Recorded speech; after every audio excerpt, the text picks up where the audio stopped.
tournament from Hoover Metropolitan Stadium here in Hoover, Alabama, just outside of Birmingham. Missouri and Ole Miss. The Rebels won this thing a year ago, but they check in as a 7th seed in 2019, taking on 10th-seeded Missouri. Earlier today, it was probably one of the best opening games you'll see in this tournament as Texas A&M walks off the Gators. It was back and forth. The Gators had to score 2 in the 9th to tie it up to send it to the 10th, but then A&M able to pull away with the 8-7 victory. They move on and send Florida home. Ole Miss, Missouri coming up here in a matter of moments. And then tonight, Auburn, Tennessee, and LSU takes the field as a 5th seed against 12th-seeded South Carolina, who had to win their final game of the regular season to get to the party here in Hoover.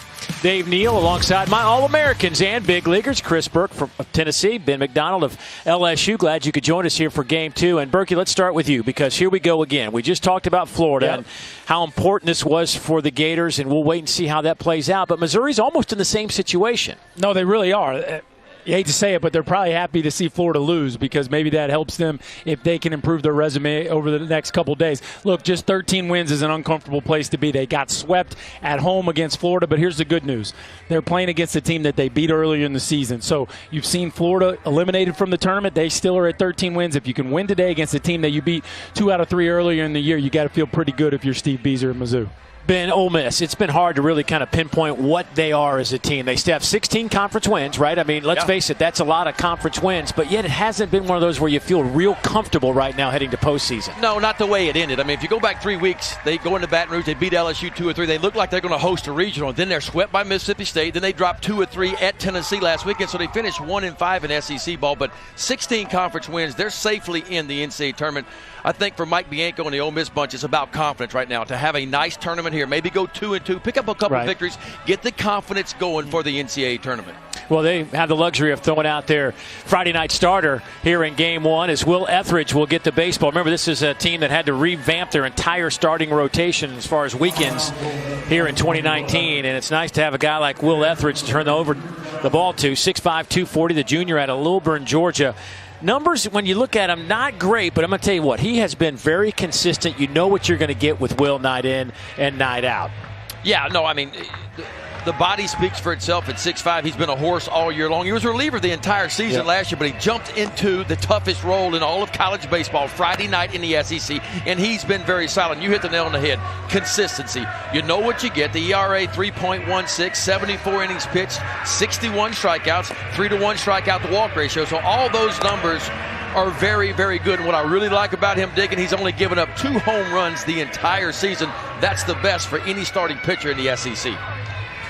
Steve Beazer filled out his lineup card like this for his Missouri Tigers, who check in 9th in the conference in batting average at .267. It'll be Chris Cornelius, Cameron Meisner, first-round draft pick. Many people expect him to hear his name early in the upcoming MLB draft. And it's Pete Zimmerman, Chad McDaniel, Tony Ortiz, Paul Gomez, Broyles, James, and Brumfield. And Berkey, this is a team you love because they want to run. They will go, and even their big man, the center fielder Cameron Meisner, can really steal bases. Not only are they stealing a bunch of bags, but stealing at a very high percentage. So interesting matchup with, in my opinion, is the best catch and throw guy in the league, and Cooper Johnson behind the plate for Ole Miss.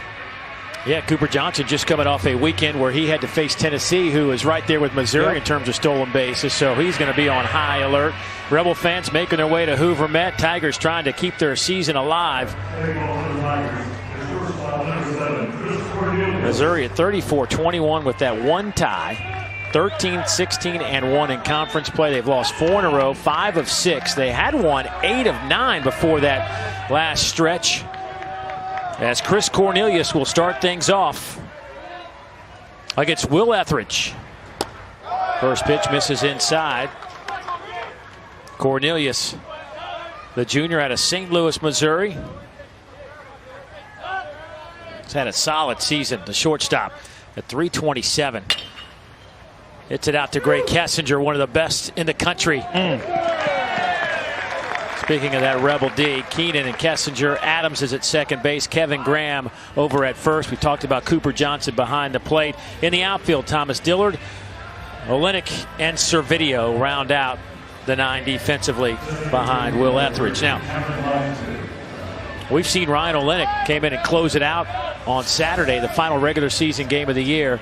The center fielder, a two-way guy. Might see him a little bit more here in the postseason. Cameron Meisner. Cameron Meisner is a great story in that he has kind of been, we expected so much out of him as a junior, but we see it so often. Junior seasons sometimes don't pan out the way you expect, but those around Major League Baseball love that swing right there as he starts things off with a base hit with one out. Well, it's interesting, really. You're getting some people that like him in the top half of the first round, but you know, the truth is the conference numbers haven't been very pretty. Comes into this game 222 with 2-10 in conference games. And as much as you like the frame and the ceiling, I think organizations are evaluating conference statistics much more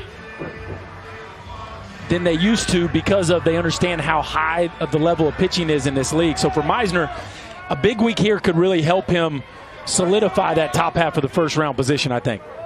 Peter Zimmerman, the junior, steps in. He grabs a bat with one out against Will Etheridge. Zimmerman, 7 home runs in that DH role. 286 batting average. Etheridge allows opponents to hit 249 against him. 61 strikeouts, just 22 walks and 74 innings of work. Lifted high in the air, down the line. Here comes Servideo. He'll make the catch. And the wind has been pretty consistent since we got started early this morning here in Hoover, and it's been blowing out. Probably picked up a few miles an hour as we went on in game one. Yeah, it's really an offensive day here. Again, a fast infield surface, the wind blowing out, a warm day, and we certainly saw some long balls in that first one. Chad McDaniel, the Tiger freshman. Got him. Meisner over at first base, by the way, 20 out of 21 in the stolen base department as McDaniel try to move him along with 2 outs. Yeah, but Cooper Johnson, the catcher for Ole Miss, it's a whole different arm behind home plate than what you're used to seeing. Johnson sets up inside, but they'll throw back over to first base. And Will Etheridge, the Ole Miss pitcher, does a nice job controlling the running game, too. Although he's a big guy, 6'4", 240 pounds, he gets rid of it pretty quick. He'll pick off a good bit. He'll vary his moves to home plate.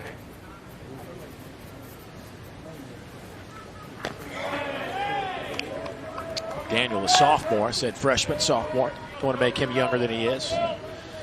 Well, he's certainly burst onto the scene here. His first true action, getting to play every day, and has done very well. I mean, you look at him, not too often do you see catchers hitting in the 4-hole, but he has really played here, especially played well here in the second half of the season.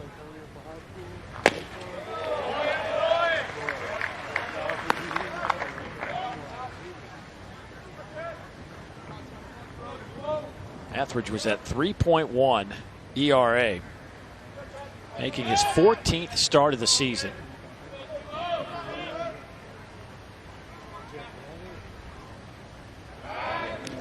Oh, that one hits Meisner in the back, but he'll get up and he'll race to second base, and he'll get in there safely. That one goes on Etheridge. And the threat of the stolen base draws the attention, and sometimes it's not always about stealing a base. You draw a bad pickoff throw, you get a balk, things like that. You get a wild pitch or a catcher trying to back pick who throws it down the line. There's so many things that stealing bases in bulk can create for an offense.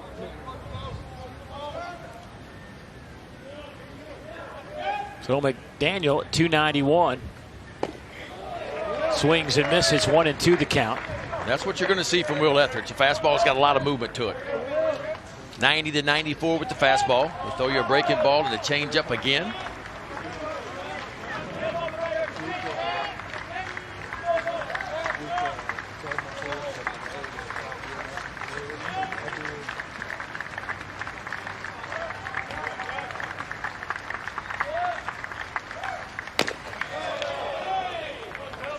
That one misses 2-2. Missouri comes in a little banged up. They're missing a couple of key elements today. Not exactly what you want heading into the postseason. They've had to kind of revamp their lineup of late due to a couple of injuries. Ground ball sharply hit out to Adams, and he'll make the play. So Missouri will leave one. We've played a half. Back in a moment. Missouri and Ole Miss. We move to the bottom of the first inning. Getting the baseball today for the Tigers, Connor Ash, the sophomore out of Plainfield, Illinois. Just his second start for the Tigers.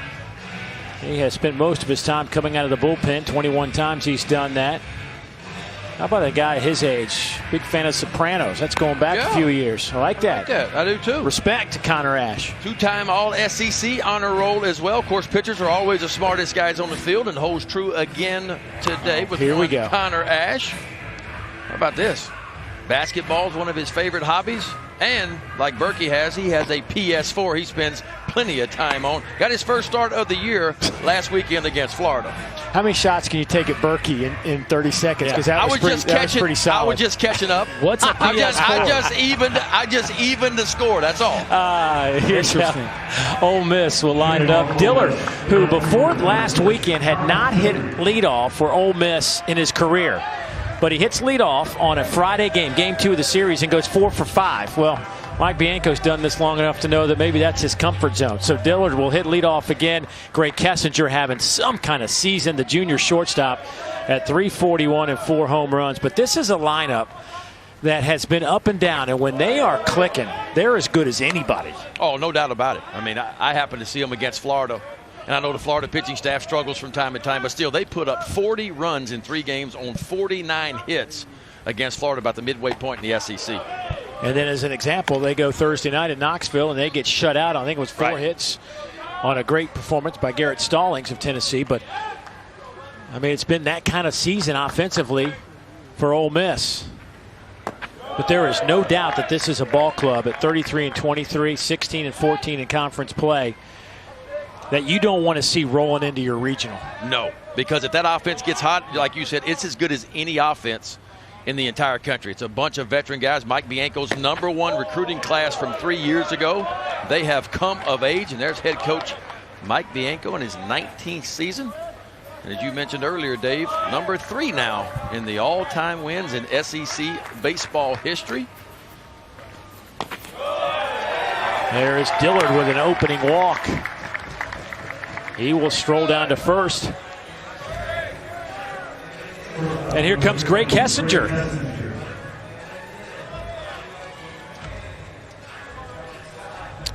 The junior shortstop. Boy, he has shot up some draft boards this year.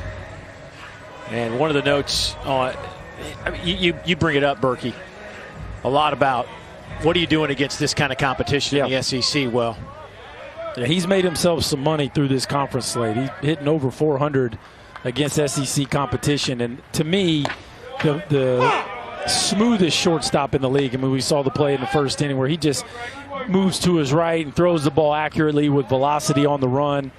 The frame has really developed. He's a solid 6'2", about 205 pounds. And, of course, comes from a major league lineage. His grandpa Don was a Cubs legend and the last player manager that the major leagues had seen with the White Sox. So you could tell that the moment's not too big for him, and I think this young man has big leaguer written all over him. Yeah, I agree. I mean, the only question was, defense was good. I mean, could he hit? Could he show you that he could hit? That was what he needed to prove this year, and he's certainly done that in the SEC. Second only behind Austin Martin from Vanderbilt, who's just off the charts this year. But when you're hitting 405 in conference play, and that's what Greg Kessinger's hitting, kind of speaks for itself.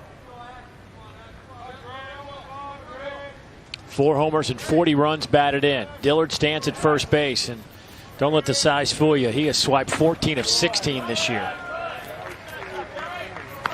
Yeah, I mean, we talked about Missouri, and they steal the bases tied with Tennessee for most of the league. But if you look what Ole Miss has done this year, 86 bags for them. That's third best in the SEC. And that's something different about this Ole Miss offense. If you go back to last year, they only stole 66 bags the entire season, Well, they're 20 more than that right now.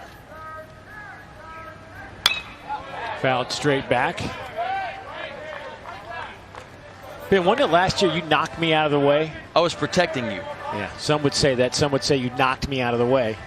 I didn't want you to get hit. Did you make the play? No, but I protected Dave. Yeah. It was a free shot. Remember how he took some verbal shots at you a minute ago? He took a physical shot at me. He felt it was a freebie. Kind of guy he is. 2-2 to Kessinger. They may be able to roll this one for 2. And they do. Gray says he was safe. An early chance for the Tiger defense. Recorded nicely. Cornelius to Gomez. Gomez has been playing third most of the whole year. He moves over to second base with the injury to Mark Vierling. Of course, Cameron Meisner out there in center field. Not your traditional center fielder at 6'4", 215 pounds, but he can go get it. He can really run. Hey, is the board pretty accurate? No, So we will have our first replay review of this game. It was close at first, but your initial thought was Quick stepped it. Did he? I couldn't see the ball there. Could you? no. No.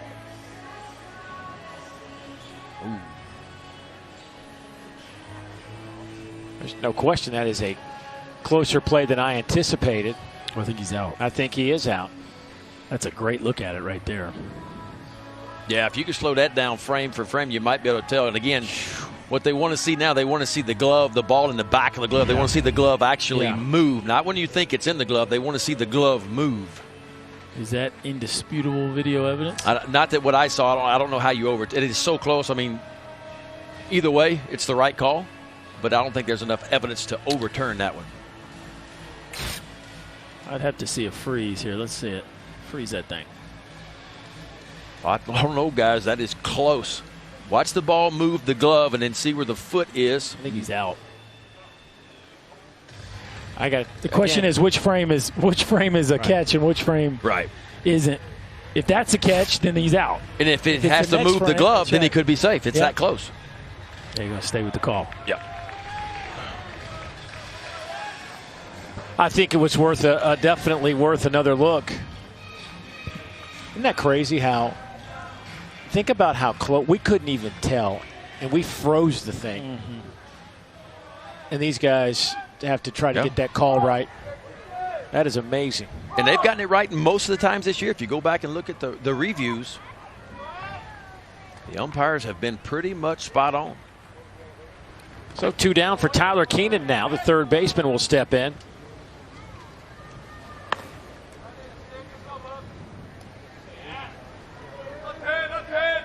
Tyler just 2 for 14 in his last 4 games, but both of those hits are home runs. 13 home runs on the year, is 7th in the conference, but he's 3rd in runs batted in with 60. He's also added the walk to his repertoire now. He's 5th in the conference after having just 15 walks last season. He's been really good both years. I think one of the things that's impressive, too, about his 60 ribbies, you know, Kessinger's hit in front of him and obviously done a really nice job in the 2-hole, but the 1 and the 9-hole have been a bit of a revolving door for Ole Miss and not a ton of production, and that's why you see Dillard hitting first there now. So 60 ribbies in the 3-hole in this lineup is a pretty big number considering there's not a ton of traffic on in front of him. Well, Dillard came in 2nd in the conference with 50 walks, and he just picked up another one to start the game. And now Keenan, as we talked about, is 5th with those 40 walks. He grabs a walk. So a 2-out free pass for Cole Zabowski. You talk about fill up a batter's box. Had a big hole in the left side of that infield and smashed it right through there. So 1st and 2nd now. That's what I like about Cole Zabowski right there. 6'5", 235 pounds, and a big fella can swing it. Just a ball, and when he's dangerous, he's driving balls out. He can hit home runs to left field, stays inside the ball, hits it where it's pitched, but they need more production out of him. It was good early, middle part of the SEC. He was banging some balls, hitting some home runs. As of late, the home runs have been hard to come by, especially for Dillard and Zabowski. Now it's Ryan Olenek, who is 4th in the conference in batting average. Ryan feeling a lot better as he missed the Mississippi State series, had a viral infection, couldn't get out of bed, said it was one of the most difficult weekends of his life. It was graduation, it was Mississippi State in town, his final home series, friends and family, and he couldn't get out of bed. That's miserable. Yes.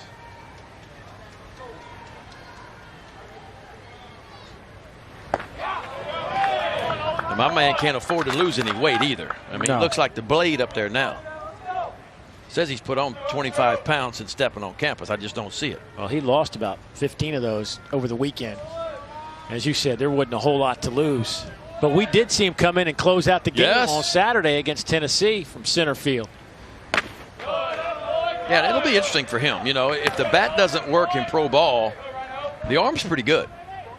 And you can see, I mean, you like the frame as a pitcher, right? Yeah. 6'4", put on a little bit of weight. We've seen the fastball up in one relief appearance up to 93. Pretty good little breaking ball for a guy that doesn't work at it a whole lot.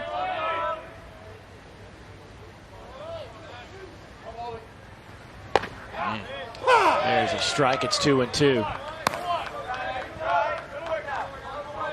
Well, you kind of see what Connor Ash likes to do. Fastball's 88, 92, maybe a 93, but he'll pitch about 90, 91. Overhand breaking ball. It's a true curve ball to change up.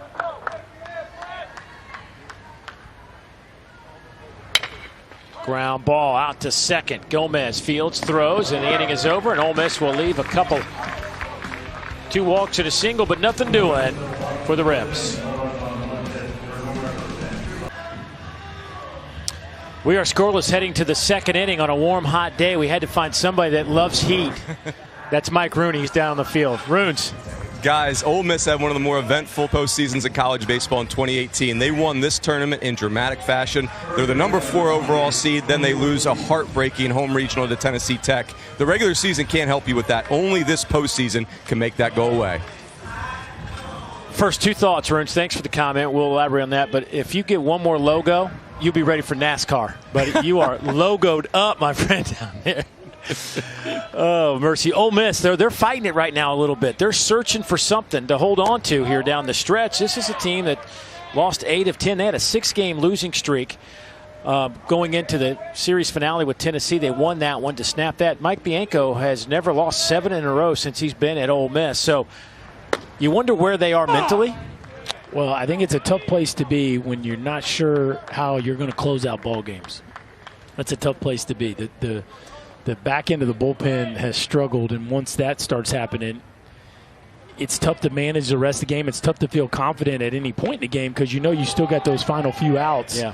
And on a team that doesn't have, Etheridge has been a good workhorse for them, but, you got a freshman throwing on game 2, you got a freshman throwing on game 3. You need a bullpen you can lean on, and the last third of the season or so, it's certainly the last few weeks, it's been a struggle. Yeah. I mean, it's about consistency, and you can take the offense in that mix too. And look, it was the best offense in the SEC last year. They were the only team to hit 300. They returned almost every one of their everyday players to this lineup, and the offense hasn't been quite as good. The home runs are down a little bit. The batting average is down just a little bit. Now they're still in some bases, so runs per game, it's very similar for Ole Miss to what it was last year. If you look at this year, they're averaging 7 runs a game. Last year, 6.9.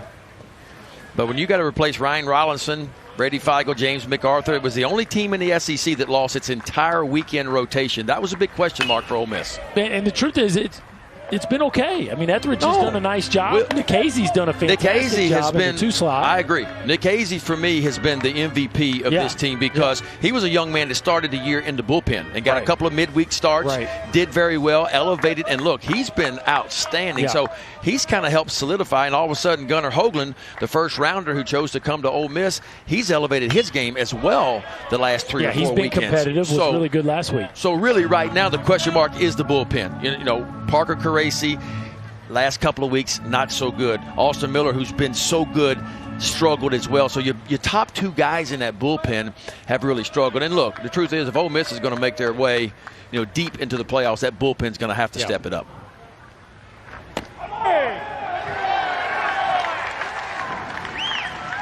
Etheridge hangs in there and gets the strikeout. First out of the inning. So Ortiz is retired, and now Gomez. Yeah, 3-2 count. You're not looking right there. Right on the inside part of the plate. I mean, perfectly done. Can't do it any better than that. Etheridge has the ability to throw that two-seam fastball, right-handed pitcher into a left-hander, and kind of start it on the inside corner and have it just ooze back over. That's a tough one for a hitter. Gomez, a senior out of Orange, California. 4 home runs in conference play.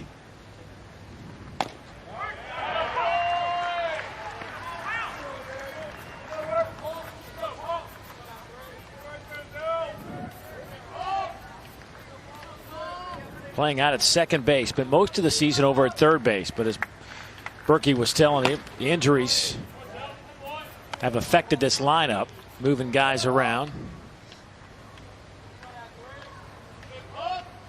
2 broken hands late in the year for the Tigers.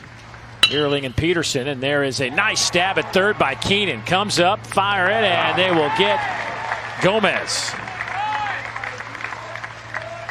Tyler Keenan is a big man over at third base, but he does a fantastic job with his reactions. A really good job on a ball hit to his glove here. Getting low to the ground quickly. You got to be able to get to the ground quickly with those balls hit at such a high exit velocity. And then just that easy toss across the diamond. You know his pitcher, Will Etheridge, enjoys that. So now Thomas Broyles. First pitch he sees out to center. Olenek on the run. Can't catch it. Looked like he might have taken a little bad angle on that one. Third double of the year for Broyles.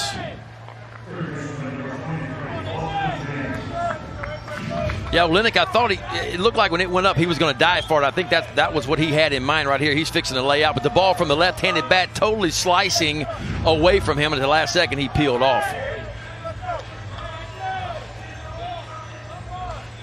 Which with nobody on, you can afford to take that angle. Take the sharpest angle possible. If you can make a play, make it. If not, you can always retreat and get the ball back in. With somebody on first right there, you might take a little deeper angle and try to cut it off. So, chance here for Austin James, a sub-200 hitter. Just 1 for his last 10.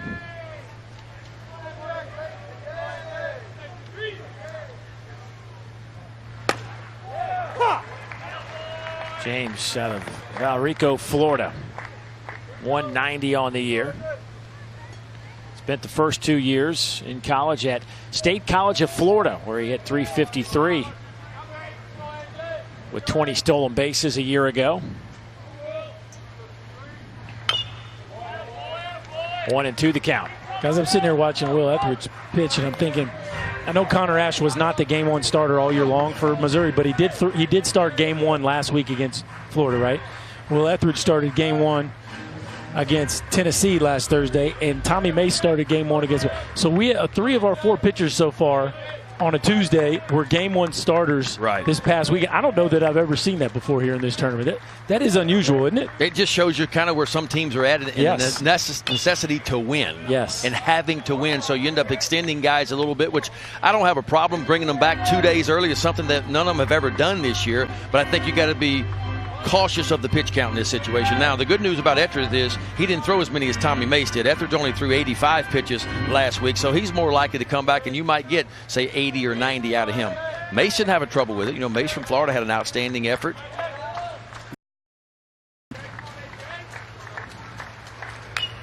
But Dave, you've been doing this a long time, calling these games. Can you remember? No. To get Tommy Mace and Asa Lacy and Will Etheridge right out of the gate. Yeah, and Lacy, of course, is a normal Game 2 starter. Didn't do it last weekend, but we've had four pitchers all weekend starters. At least Connor Ash last weekend was. So unique day 1 here at Hoover.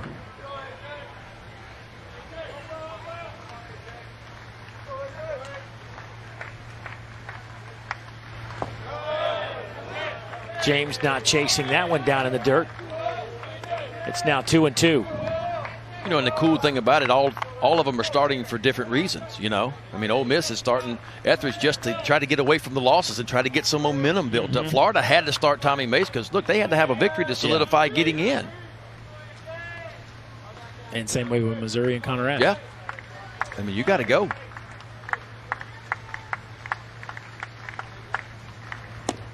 Off the plate, it's now full.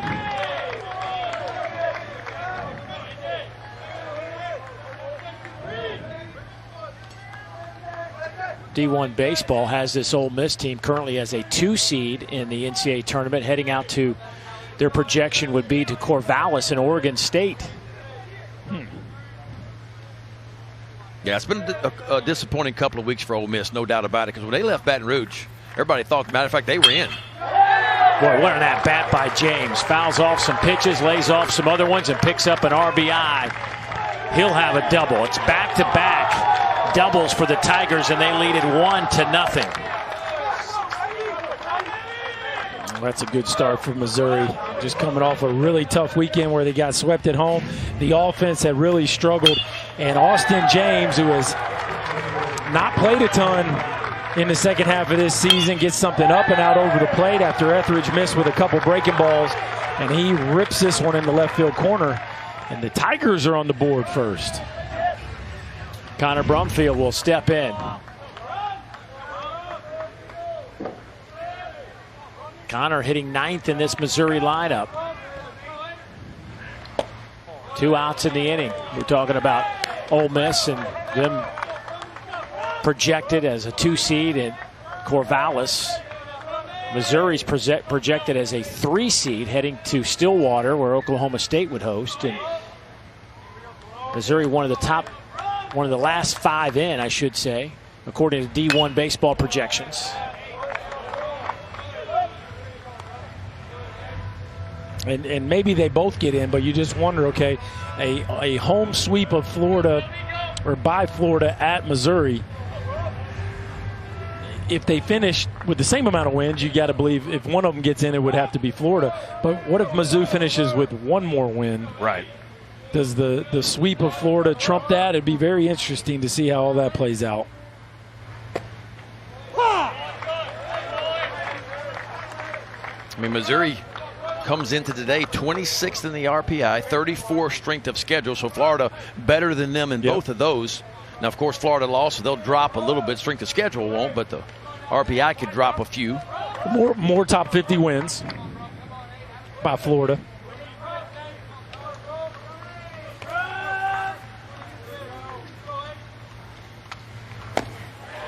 Swing and a miss, hitting over, but Missouri does pick up a run on back-to-back doubles by Broyles and James. Sounds like Bartles and James. Well, the Missouri Tigers under Steve Beazer in his second season this year, but in his opening season, 34-22, went 12-18 in conference play. And they got off to a really good start in conference play. It started with a victory over Ole Miss. Only 6 home losses this year. TJ Sikkema is nasty. Yes, he is. And he is not afraid. It's nice for Beazer, I would say, to, in his first year as head coach, get TJ Sikkema as a freshman. To coach Sikkema for 3 years has got to be a blessing. He could coach here for the next 20 years, and I don't know if he'll get a better left-hander than Sikkema, especially when you consider how versatile Sikkema has been for him in the 3 years. We've seen him close, we've seen him long relief, we've seen him spot start, and now this year as a lockdown weekend starter. And well, I've seen the trajectory of this is what you like to see from a program of Missouri baseball is trending upward every year. They're getting a little bit better in every area, and certainly having success this year. I mean, you got to wonder in the recruiting trails. Kids probably starting to see Missouri logos out there a little bit. Set their all-time attendance record this year. It's a good sign. Well, Steve, Beazer gets it. He obviously a ball player. I mean, played 13 years of pro ball, so he understands how difficult it is and what the challenges are every day. And look, when you play 9 years of AAA baseball or higher, made it to the big leagues as well, you understand how difficult it is. Well, they're projected as a 3 seed, as we talked about. Heading to Stillwater, if that holds true. Bruins, what do you got on the Tigers? You know, guys, the eye test is going to come into play here. It's not just metrics. And I think TJ Sikkema and Cameron Miser, you got a little star power here. I wonder if that doesn't push them over the edge when it comes to the eye test. Interesting thought, Bruins. You know, it's hard to take opinion out of that when you start talking about the final 3 or 4 teams or who's in and who's out. I mean, we say we're just going to look at this or this, but I got to think it's hard to take somebody's opinion who has watched this team. I think they are better. You know, the eye test, we talk about that. Foul back out of play again. And there's some dynamics at work, certainly, this year with Florida State sitting there squarely on as a team that hasn't locked up anything. 41 straight trips to the postseason under Mike Martin, who's calling it quits. You wonder if they're one of the final 2 or 3 teams, how much will emotion play in that decision? Well, it's going to play somewhat. There's no how can it not? How can it not? Now, I think the Seminoles need to do themselves a favor and win a couple games and maybe get out of their bracket there in that ACC tournament, get out of their pool. That would make everybody feel a little more comfortable about that selection. Because the truth is that Seminole resume is a little light. Other than their conference record, there's not a ton to hang your hat on, including getting swept by the Florida team we just saw play here in Game 1. Yeah, Florida State came in 50th in the RPI, 71 strength of schedule, but 50 in the RPI as of today.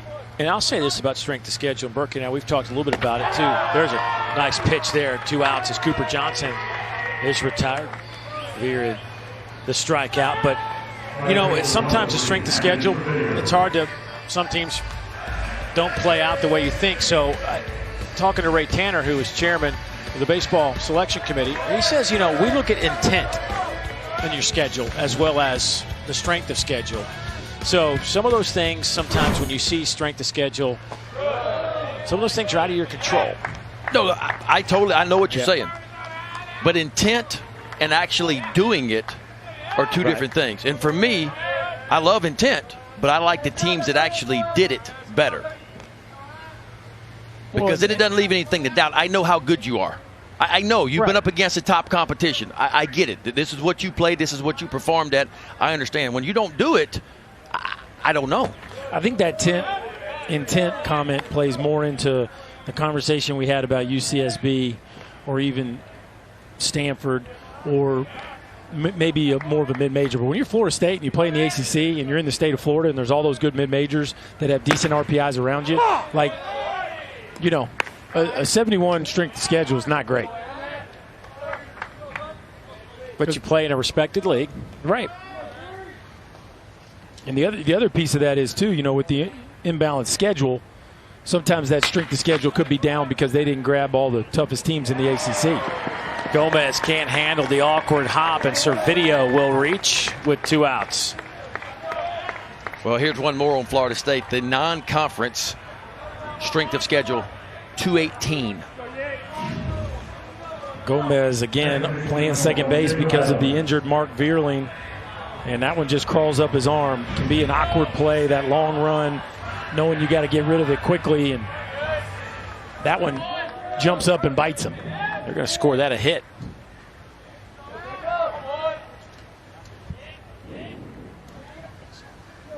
So Jacob Adams, who hits 9th in the lineup, will step in for the first time, and he'll look at a strike there. It's 0-1. So basically you guys are telling me that if Florida State doesn't get to the semifinals of the ACC tournament, meaning they got to I think if they're on the bubble, they're in because of the situation, and deservingly so. But they got to get there. And 0-2 is not going to put them there. 2-2 could. Right. I'm not saying they have to get. That conversation was more specific about their strength of schedule. Which. So what are you saying now? I'm saying that non-conference strength of schedule, you have a lot more control over that being better than it is when you're in the state of Florida.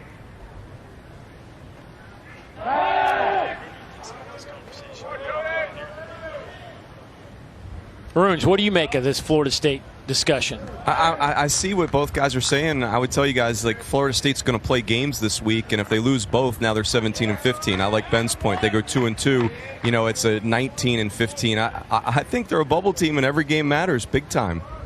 Runes, what about your take on their non-conference strength of schedule? Do you think that reflects poorly for them, being that they're in a region of the country where it could be a lot better than that if they so choose? Yeah, I think that's going to hurt them. But I tell you, the biggest thing for them is their ACC record is their carrying tool right now. And if they tarnish that this week, that's a problem.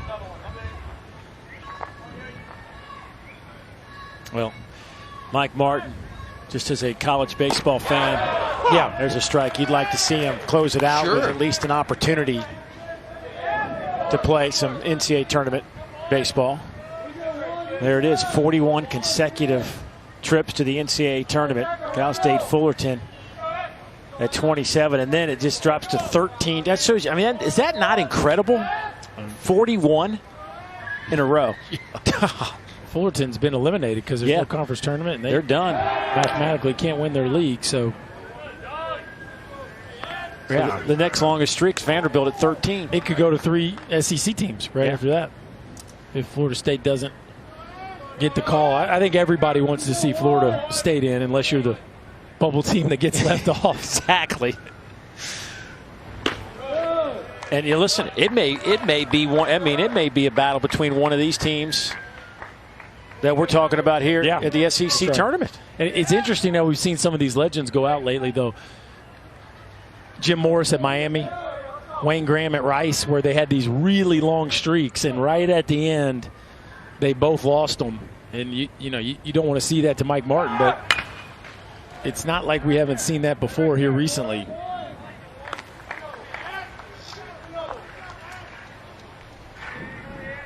Adams with 2 outs, 2 strikes.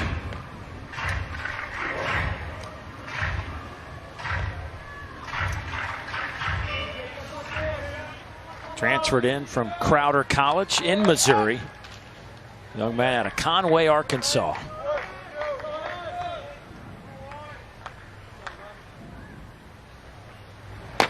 Swing and a miss, and the inning is over.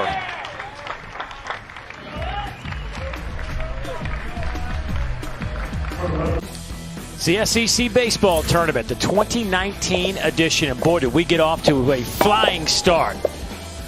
Dukoff not only hit a 3-run homer, he also had the walk-off base hit in the 10th inning. Said it was the best day of his baseball life. Young man who fought through cancer to get back on the diamond. His career coming to a close, but he didn't want it to end anytime soon. And what a day for him. And for Texas A&M, they'll meet Georgia in the opening game tomorrow. Arkansas will await the winner of this one, as Tuesday is a elimination day in the first round for the 8 teams playing this afternoon and tonight. Top 4 seeds had a bye. Vanderbilt Commodores comfortably winning the SEC championship regular season crown as they finish up with just 1 loss over their final 4 weekends of conference play. Out to Dillard and left, so Cornelius is retired. I mean, that offense is nasty for Vanderbilt. They just put it on people down the stretch. And as good as Martin and Blade are, you can't sleep on anybody in that lineup. I mean, Paul and Clark and Scott and DeMarco and Julian Infante's hitting 9th, and he can take you deep. I mean, it is a difficult lineup to work your way through, that's for sure. Yeah, it's a lot like Mississippi State's lineup. It's top to bottom, and that's what kind of separates those 2 teams offensively. If you look at Ole Miss, you look at the first 6 hitters, they're as good as any 6 hitters, but what hurts Ole Miss from time to time is the production down at the bottom, and that's where Mississippi State seems to exceed, and so does Vanderbilt, is they get production 1 through 9. Big-time production.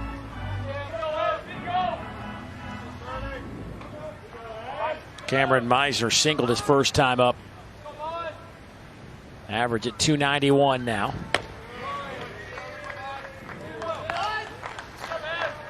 Look at D1's projections, top 8 seeds, and of course these teams will have the opportunity, if they do get a top 8 national seed to host a super regional. If they can get through the regional, UCLA is having some sort of year out west. They can't, they look almost invincible at this point. Yeah, they have not lost a series all season long and have some really big-time marquee series wins, including against all the elite Pac-12 teams, Oregon State, Arizona State, Stanford, but they've beaten Georgia Tech on the road. They swept East Carolina, who could be a top 8 seed. So UCLA is a lock to be the 1 seed. Lifted in the air, slicing foul. Dillard will give it a look, but UCLA certainly has been a story here the second half of the season. Runes, what do you think of the Bruins? Yeah, I mean, they're loaded, guys, but I'll tell you, the other team out west, I mean, Stanford's the team not in there. Their RPI is about 15. I think the RPI is doing them wrong. I mean, I know Berkey's mad at Kyle Peterson, so he wants to hold that against Stanford, but they're the 3rd-ranked team in the country in every poll, basically. So you're saying Berkey holds... So Berkey's keeping them out of a top 8 because KP beat him around on the golf course. He's punishing the university because of Kyle Peterson. Yeah. It's flattering. Coach Neal, we got to take a stand. Yes, we do. It's flattering that Runes thinks I have that kind of power. So. Stanford was, rolling along most of this season, had some tough losses down the stretch, but the Pac-12 certainly, with Oregon State, Stanford, and UCLA, look like they have some teams that can certainly get you to Omaha. Stanford's recent postseason history hasn't been great. They did lose 2 out of 3 to UCLA at home. They just split with Oregon State. Sharply hit out to second. Adams makes the play. Out number 2. Yeah, Stanford's interesting. I mean, 89th strength of schedule in the country. They played 12 games against the top 50 RPI, and they're 7-5. And for me, Vanderbilt may end up being the number 1 overall seed if they make a deep run in this thing. I know UCLA is really good, but UCLA has 17 top 25 or top 50 victories in the RPI. Vanderbilt has 25 wins against the top 50 RPI in the country, far and away the most in the entire country. Fair, but Vanderbilt has also lost a couple weekends. UCLA has lost none, and they have a bunch of high-end series wins. I mean, that road series win at Georgia Tech early in the year, the sweep of East Carolina. I mean, you talk about non-conference elite series. That's impressive. Missouri leads it 1-0 over the Rebs. The Ole Miss Rebels coming off an SEC tournament championship last year, but they went on to lose to Tennessee Tech in the Oxford Regional, so no super for Ole Miss. They had to replace their entire weekend rotation. All 3 guys were top 12 round picks in the MLB draft. But some big, impressive series wins, including Arkansas, LSU. They took 2 of 3 from the Tigers, including that 19-15 shootout on a Sunday. Mike Bianco moved up the coaching charts in terms of victories in the SEC to become the 3rd winningest coach in SEC baseball history, and projected right now as a 2 seed. 16-18 versus the RPI top 50. 16 conference wins. They're 16-14. Yeah, you sweep Texas A&M, and you win 2 out of 3 at LSU, and you beat Arkansas 2 out of 3 at Arkansas. I mean, those are 3 of the best conference weekends anybody's had. Thomas Dillard smokes it to center field, but Cameron Meisner is there, 1 out. Yeah, when Ole Miss left Baton Rouge, everybody had them penciled in to be a regional host. It was going to happen.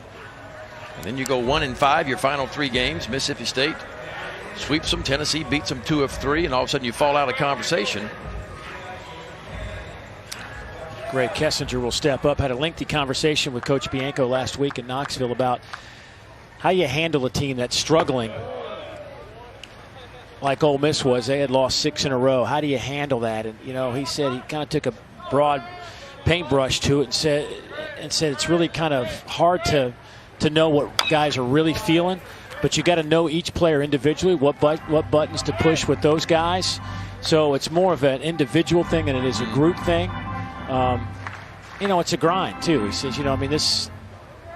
I think that's a great point. I mean, to me, the good coaches, we were all raised with an iron fist. This is how you're going to play. This is what we're going to do. But now, seem like the better coaches, Sully and Mike Bianco and a lot of guys in the SEC, they know what buttons, because all kids are different these days. There's someone that you can rule with an iron fist and you can kick them and they'll go. But there's others you got to approach differently and push the right buttons to get them go. Kids are totally different now than what they used to be. And I think that's the biggest challenge for coaches these days, is knowing how to motivate in different ways to motivate your kids to get the best results. He said that his team is so competitive that they were holding on too tight during that 6-game streak, and you don't want to lose that competitive edge. Those guys, that's why you recruit them to third. James across the diamond.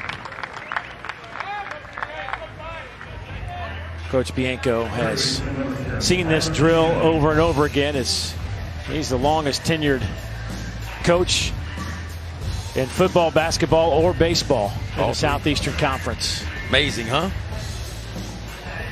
It was a tough year for them last year. Look, they won 48 games last year. That's the second most in their entire program history, and a lot was expected last year. And of course, Tennessee Tech came in hot as a firecracker and beats them, in Oxford to eliminate Ole Miss from a regional. And so it was a disappointing year, but Tennessee Tech had a really good team and played their best baseball when it mattered the most. Well, and that was a tough deal too, with all the weather, and you had to play them. Well, they played a doubleheader that last day, right? You were there. Yeah, we had 3 games to do in back-to-back days.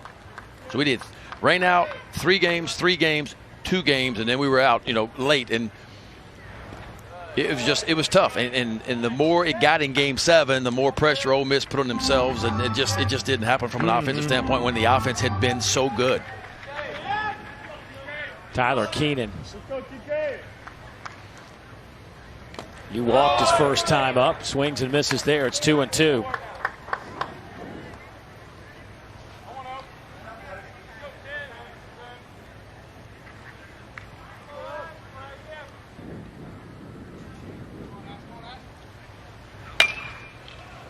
In the air to the left, Brumfield casually makes the catch. Inning is over. Good frame for Connor Ash. Tigers leading at 1-0. Have you met Usher? Yeah. Have you met Usher? You met him? Okay. Cloud, stay right there. Stay right there, Cloud. Man, that breeze is gorgeous. Yes, it is. Oh, I want my Cloud, though. All access with Scott Klein. He's wearing the mic for us, talking out there with Damian Beal, our second base umpire today. What do you call Damian, Usher? Yeah. Okay. We might have to check that out, because if you're being called Usher, you got to really be able to move now. You got to have a skill set. Yeah. Like really move. So we might have to find out about that. Fouled out of play. It'll be Chad McDaniel to start things off for the Tigers. Chad hitting cleanup today, followed by Ortiz and Gomez. Missouri struck for a run in the second. As we move to the top of the 4th inning. You used to roll to Usher? No, I know who you're talking about, but it's not on my playlist. No? No. Okay. Dave, I know you. Oh, I got some Usher, no doubt. He's an Atlanta guy. I mean, you got to support local products, right? Adams. 1 down. Don't forget, SEC Now is here in Hoover. We'll be here all day with pre- and post-game shows for every game. Tomorrow, next day, the day after that, the day after that. All the coverage you expect from the SEC Network is also streaming live on the ESPN app. Peter Burns handling the day session. And somebody that I know has Usher on their playlist is Peter Burns. Like that's a no doubter, right? That's a Hyundai, I guarantee you. Hey, it just means more. Never has there been a truer logo for a conference. Tony Ortiz. He struck out his first time.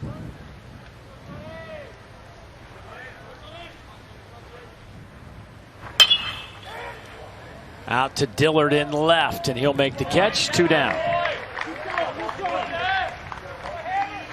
What do we make of Will Etheridge and his pitches and what works for him and why is he able to get guys out? What is it about Will Etheridge? Well, first of all, I love the transition he's made. You got to remember, he's a guy that pitched exclusively out of the bullpen last year. Not only does he go into rotation, he goes into the Friday night role, arguably the toughest spot to be. But the fastball's got a lot of movement to it.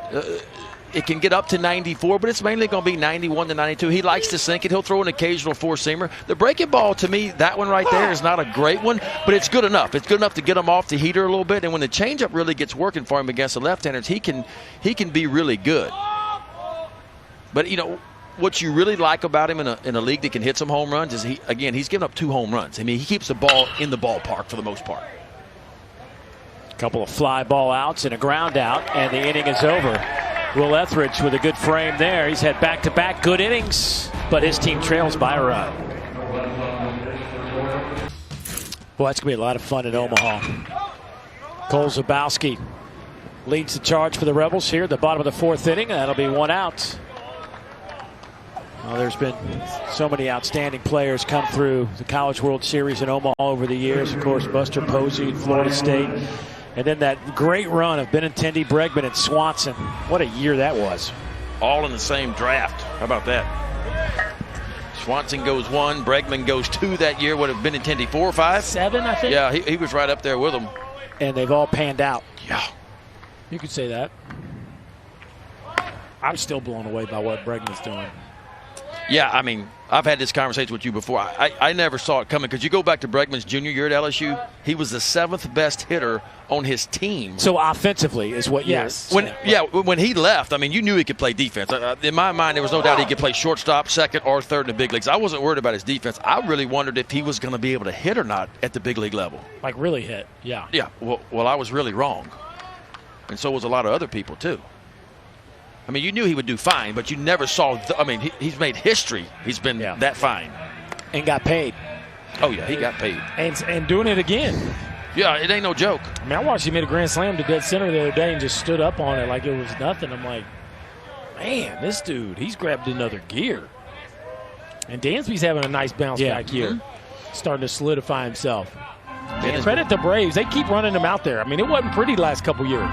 And they just keep running him out there, and now he's – well, was he sent down early last year, or was it year before last? He was sent down for a while and struggled and then brought back up. Yeah. I mean, they got that bad from an offensive standpoint. And remember last year he had the bad hand that ended up costing him the season. Base hit off the bat of Ryan Olenek, whose average is at 351. It'll trickle up a little bit. Ryan hit 350 last year, so you know what type of hitter he is. And a 1-out base knock for the Rebs.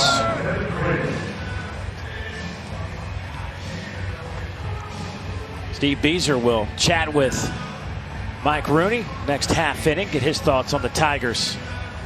Boy, they are so close to get to the NCAA tournament for the first time. They kind of played like that last weekend. Didn't it feel like that? Yeah. It's hard. You know, you just hold on a little too tight. They have not made the SEC tournament since they became – the NCAA tournament since they became a member of the SEC. And so, you know, it's not like Tennessee's streak where it's been since 05 since the program's been in the tournament, but it is a significant streak. And, you know, they were right on the cusp of solidifying it, and here they are still trying to feel good about it. Kevin Graham at the plate. Kevin hitting 6 in this lineup, grounded out his first time.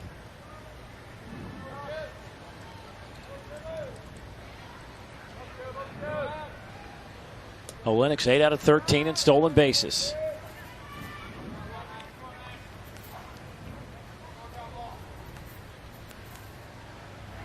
That one's up and away. Graham riding a 10-game hit streak, in which he's hitting .333, a couple of doubles, 3 home runs, 9 RBIs. He was 0 for 12 before this hot streak.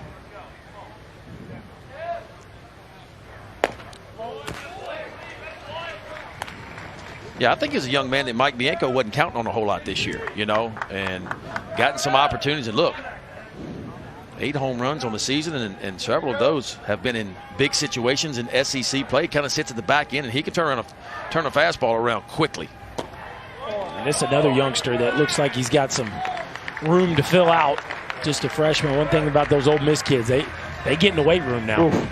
And that new weight room at their place is spectacular. Have you seen that? Incredible. No, I don't get to the weight rooms. They got a nice little players lounge, though. Yeah. I've seen. You saw the smoothie bar? Yeah, I did. Well, Ole Miss packs them in. Oxford is a special place, and look at the attendance figures every year. You know, always top 3 or 4 in the league. Country.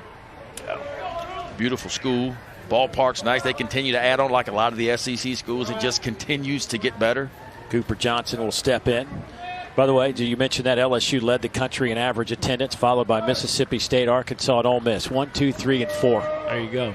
South Carolina's 5. A&M is 8. Florida's 10th. Florida's at 10th. I didn't know that. Florida averaged 3,800 fans this year. Yeah, new ballpark coming to Gainesville. You wonder if that's going to, change it a little bit. Oh, yeah. The new one will be much more fan-friendly as it pertains to having shade and cover and suites. And I wouldn't be surprised if that ticks up in the 4,500, 5,000 range. They've already started clearing all the land. They'll play next year in the same spot, McKeithen Stadium. Throw back to second, not in time. And in 2021, they'll crank open the new ballpark. That'll be good. Let's just hope we're around to see it. That's right.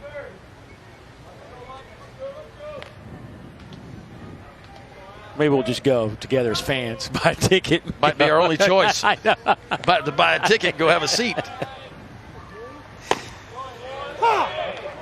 You think about where this league is now with facilities. Kentucky just opening their new $50 million park. Of course, Mississippi State, the new dude, is arguably the best one in the business. And you got Ole Miss putting $20 million in a place that was already one of the elite facilities in America. Florida's is coming. Arkansas's adding on. LSU's doing some things. Just continues to grow. Is LSU doing some things? I didn't know that. Little blooper. Meisner on the run, makes the catch. Can he throw to second? Double it up. Safe at second.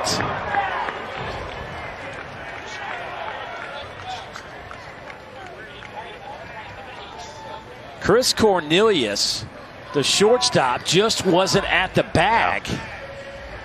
No, that's a missed opportunity right there. Steve Beazer may be going to talk about it, but I told you Meisner could go get it, and he hops to his feet, and for whatever reason, Chris Cornelius had just wandered off the base. Now, the glove might have gotten there, but there's the only play for Cornelius to be in right there is with the foot on the bag ready for a force out. I think he got him. I think he got him. I think he's going to be out, but you're right. I mean, he should have been on the bag with both feet, acting like a first baseman, ready to receive the throw from the center fielder Meisner. He was not there. I think it's going to work out anyway. That's one of those things that you just maybe get a little lazy mentally for a moment. Get caught up watching. Yeah. And it takes a half a second. Yeah. And next thing you know, you miss an opportunity. But he may not have missed it at the end of the day. And credit Meisner, he got to his feet quickly. And you could tell Cornelius just kind of lost track of where his feet were. But it sure did look like the glove beat the foot to the bag. I think it did. And how about the closing speed for Meisner? You got to remember, when you watch him run, it's 6'4", 225 pounds. He can go, and right there. I think he gets him by an inch.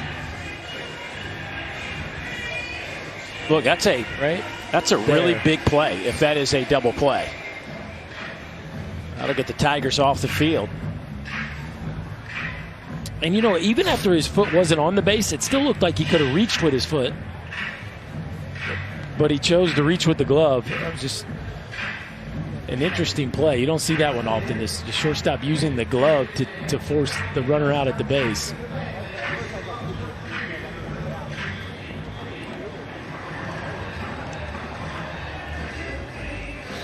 Again, the SEC using a command center, video center, where they will analyze the play, relay their decision to our crew here on the field, who will then let us know.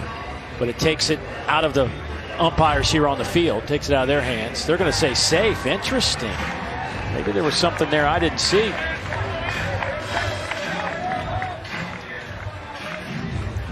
What am I missing?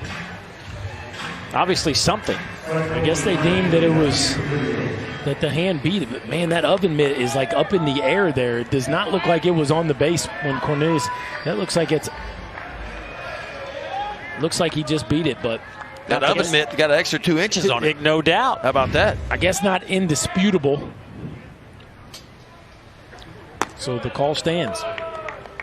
Tell you what, though, you won't see somebody else going to come out there with an oven mitt that's about 8 inches long now, right? Get you a little 2-foot extension on that. Feel like a boat paddle out there running Steal around. a bunch of bases. So 2 outs for Anthony Servideo. He singled his first time up. Anthony at 281 on the year.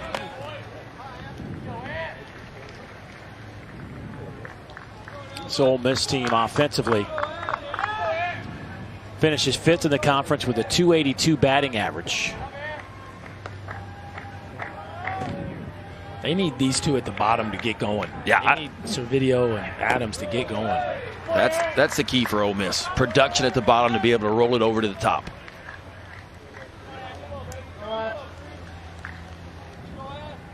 Hard to believe this lineup is 7th in the league in home runs. I thought Ole Miss, you look at him and 57 home runs. Yeah. Just feels like a lineup that should have 70 or something. Well, it hit 79 last year, and that's kind of been.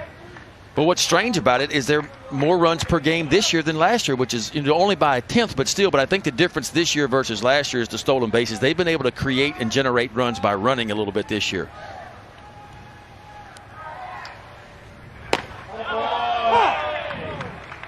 .90-mile-an-hour fastball in there for a strike. It's 3-2 now on Servideo. Servideo has one of those 57 Ole Miss home runs this year.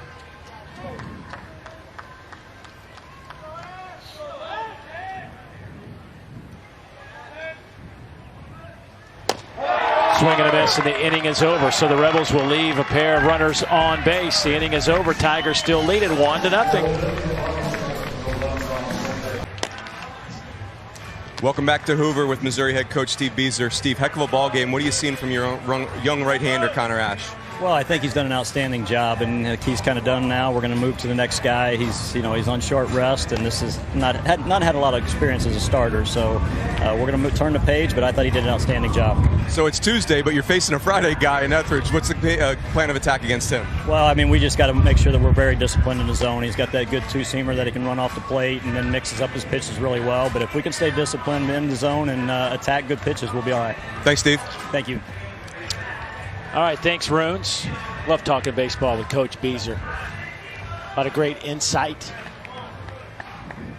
We were there opening weekend, or for us, our first weekend. Berkey, you and I had 3 games this series. Matter of fact, was Ole Miss and Missouri. But love talking about hitting, approach with him, pitch recognition.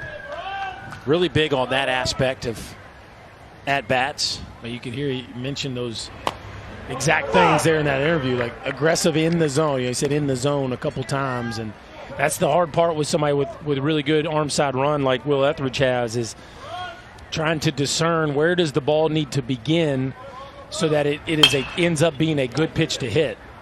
Kessinger's going to have to make a quick throw, and he does, and they get the out. Good stretch over there from Adams. Or excuse me, Graham, and you see a little bit of that range from Gray Kessinger and the arm strength. Steve Beazer's not sure about it. You might want a review on this one. Kessinger, just a tough play because is Keenan going to catch it or not? Then he gets caught on his heels. Look how quick the transfer and release is. And that, I'm just telling you guys, he is a special infielder. And we got a handful of them in the league this year. Cam Shepard, errorless in the league this year for Georgia. Ooh, boy, we've had some tight ones, hadn't we, boys? That is tight. Watch the glove move. Now, again, look where the foot is. If he's at the front of the base, he's safe easy, but the foot lands in the middle of the base. If you get to the front edge, it's not even close. I think he's still going to get this call. I think that'll be overturned. What do you guys think? I missed the last one, so why are you asking? You're going to hold off? That's you. And don't forget, Graham is learning how to play first base, too. I thought his stretch could have been a little bit more towards second base versus a little bit more down the right field line and cut off just a couple of inches, too. But, again, he's a young man that's learning the position of first base. Wasn't a first baseman in high school. But what a play by Kessinger, huh? Yeah, just such a quick release. Yeah. See, I said it. Should have listened to me the first time. Never afraid to go out on a limb, Dave. Nope. So Broyles reaches on the infield hit. Now Austin James.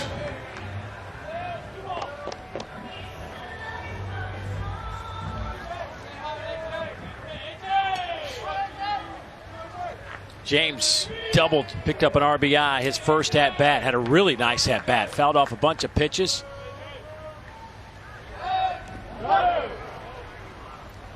Graham dropped the baseball. Boy, looks like he might have jammed a wrist in the process, too. Both those guys come up awkwardly.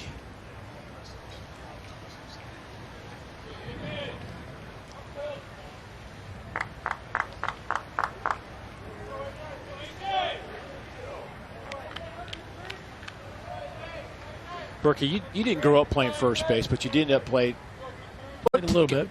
Played a little bit in the big league. So how long did it take you to get used to that kind of play? That doesn't look like it's something that you can just go over there and do. Ball in an attempt to try to make a snap tag. And I think one of the hardest parts about playing first base is getting caught up in trying to pick balls too much. And so you either don't get extension where you're attempting to catch the ball in the air, you're almost relying on your ability to pick the ball.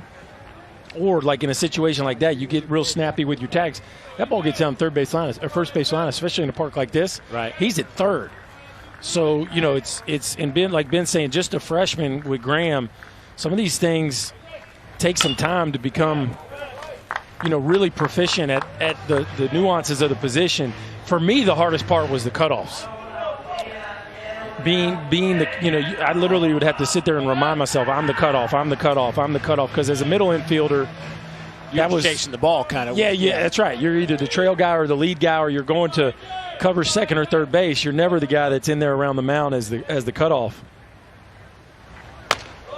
And I can remember the very first time I ever played first base in a spring training game. Base hit to center field, runner on second base. I remember sitting there watching the throw from center field, going, "Where is the cutoff man?" That would be me. And then this moment of panic as I was sprinting in to try to cut the thing off, and I was late, and that didn't go well. Yeah, but you didn't do it again, though, I'm sure. No. But people did give me crazy looks as I sat there and reminded myself out loud, I'm the cutoff, I'm the cutoff, I'm the cutoff. James goes down on strikes. That'll be out number one. Well, the truth is, a lot of people think, well, you can just stick anybody at first base. Right. And that's the furthest thing from the truth, because a good defensive first baseman can save, and you know this, so many errors and so many runs over at first base if you're good at the position. Well, nobody handles the ball more, obviously, besides the pitcher and catcher than the first baseman. I mean, so to think you can just throw anybody over there and understanding how much they're going to handle the baseball is kind of naive. Runes, what you think? Guys, I've been on so many teams. From the coaching perspective, you want that extra bat in the lineup so badly, and you do that, and then your infielders won't even say hello to you the next day. Yeah. Well, there's an old saying in baseball, right? If you drive in more than you let in, there's always a place for you somewhere. And that's what's happening a lot at first base. Those guys make a few errors and give a few back, but typically they're driving in a lot more than they're letting in. Connor Brumfield with one out. Looks at ball one, count even. Connor had a tough weekend to finish up the regular season against the Gators. Went 0 for 7, but did have 4 walks in that series. But a good May overall. .333 hitter this month. Hitting 9th in the lineup. And looks at strike 2. We'll hear from Coach Mike Bianco. Next half inning, Runes will head over to that dugout. Talk with a 19-year Ole Miss veteran.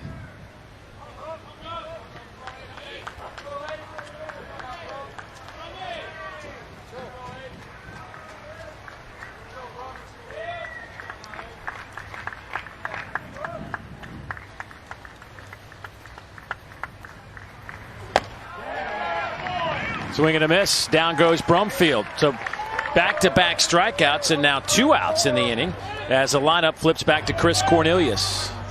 Yeah, Etheridge continues to roll. It was 3 breaking balls that punched out Austin James, and he comes back with a fastball. It gets right by Connor Brumfield. And Etheridge has done a nice job controlling the best running game in the SEC. He's varying his moves. Even for a big guy, he's 1-2-5, 1-3 to home plate. With Cooper Johnson sitting back there, who's way above average with his pop time. Missouri has yet to attempt to steal a bag. Yeah, what a relief that is for a pitcher, huh, to know that you got a guy back there that the other team's scared of. For me, it was huge because being so tall and long, it took me a while to get to home plate. But if I knew I had a guy back there that was plus, because the Major League average pop time is still what, about 2 flat, right? That's about average. But when you look at Cooper Jones, I mean, you're talking about 1.8 all day long, 1.8, 1.85, and that's a big difference. Cornelius slips that one through that 5-6 hole on the left side. So first and second now for the Tigers.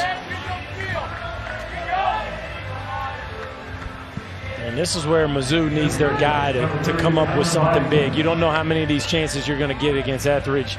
2 outs and 2 on for Cameron Meisner. Pretty big opportunity in a ball game right here to maybe blow it wide open.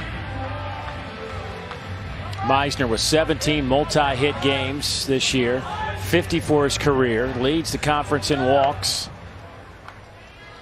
Yeah, careful here, because Meisner's had 2 good swings. 1 single and 1 ball that was hit very hard to the second base from the ground out. And seeing Will Etheridge for the 3rd time through the lineup.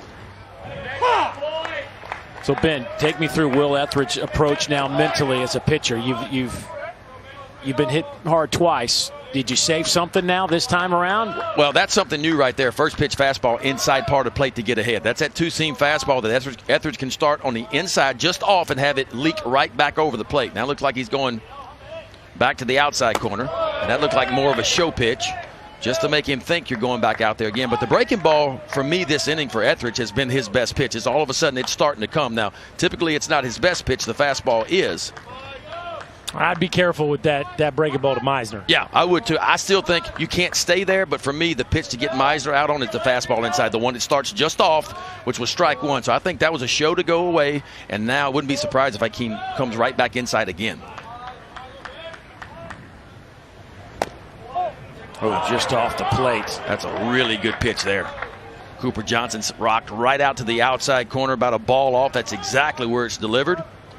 But didn't get the call.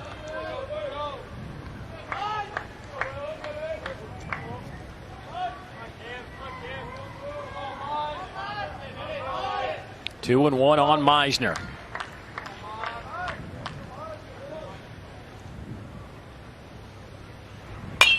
Fouled it straight back. One thing I'll say about Meisner, the games I've called, yeah, he leads the league in walks. The difference for me between him and Blade is he's maybe a little pickier than Blade. Blade walks because you walk him, not because he's super picky. He goes up there and gets his swing off. But the other piece of it, I feel like Meisner fouls off more pitches that look like good pitches to hit. What makes you, what would lead to that?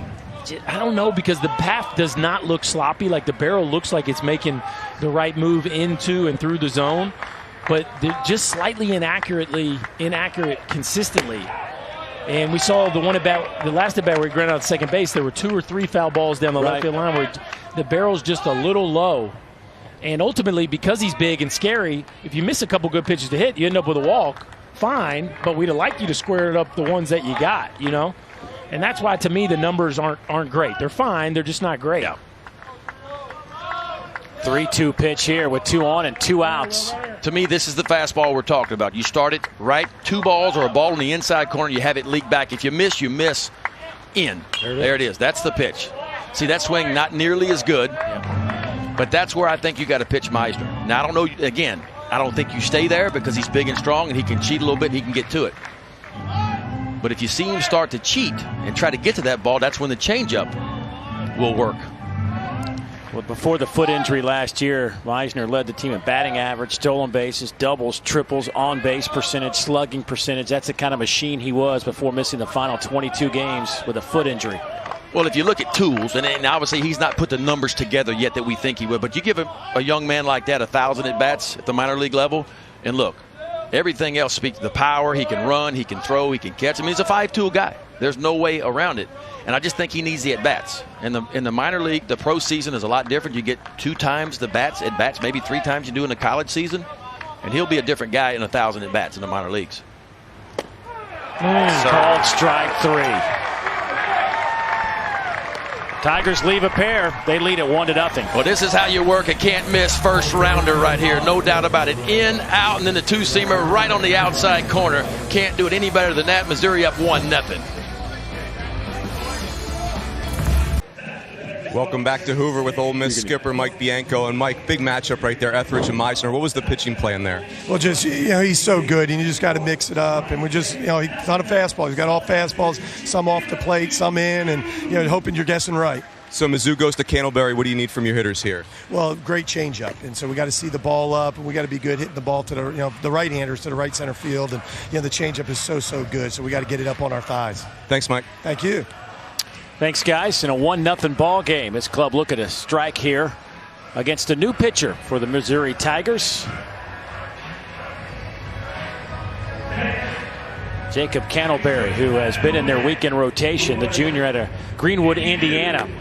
Well, you get a great effort from Connor Ash. And you heard Coach Beezer last inning say he's on short rest, so we got what we can. Now you turn over to a guy who's been in these kind of tight situations before and faced the fire in the SEC. So a real luxury for Steve Beezer. Yeah, no doubt. You see them strikeout numbers 70 in the 3rd innings pitched.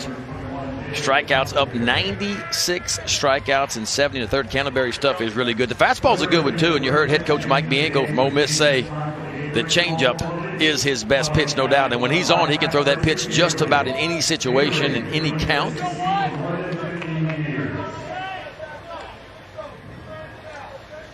First man he'll face is Jacob Adams, the Rebel second baseman. It'll be number 9, then 1 and 2. So maybe an opportunity here for the Rebels. It's been an interesting season for Candleberry. Was a starter all year long, and then had a struggled in the start against Tennessee, and they brought him back 2 days later out of the pen. This will get in between the defenders, and Adams starts the inning off with a double.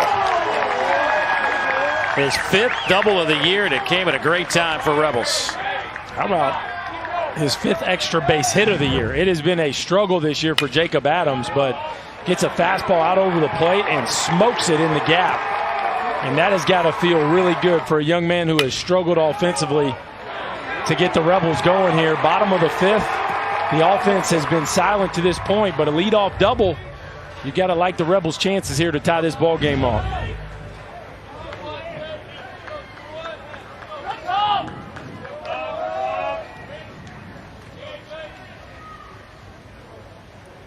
Thomas Dillard 0 for 1 with a walk. Yeah, and Dillard's got one job here. Nobody out. It's called get him over. Any way you can do it. Hit a ground ball to the right side. If it goes through, it's icing on the cake, but you have got to move the runner out at second base 90 feet with nobody out.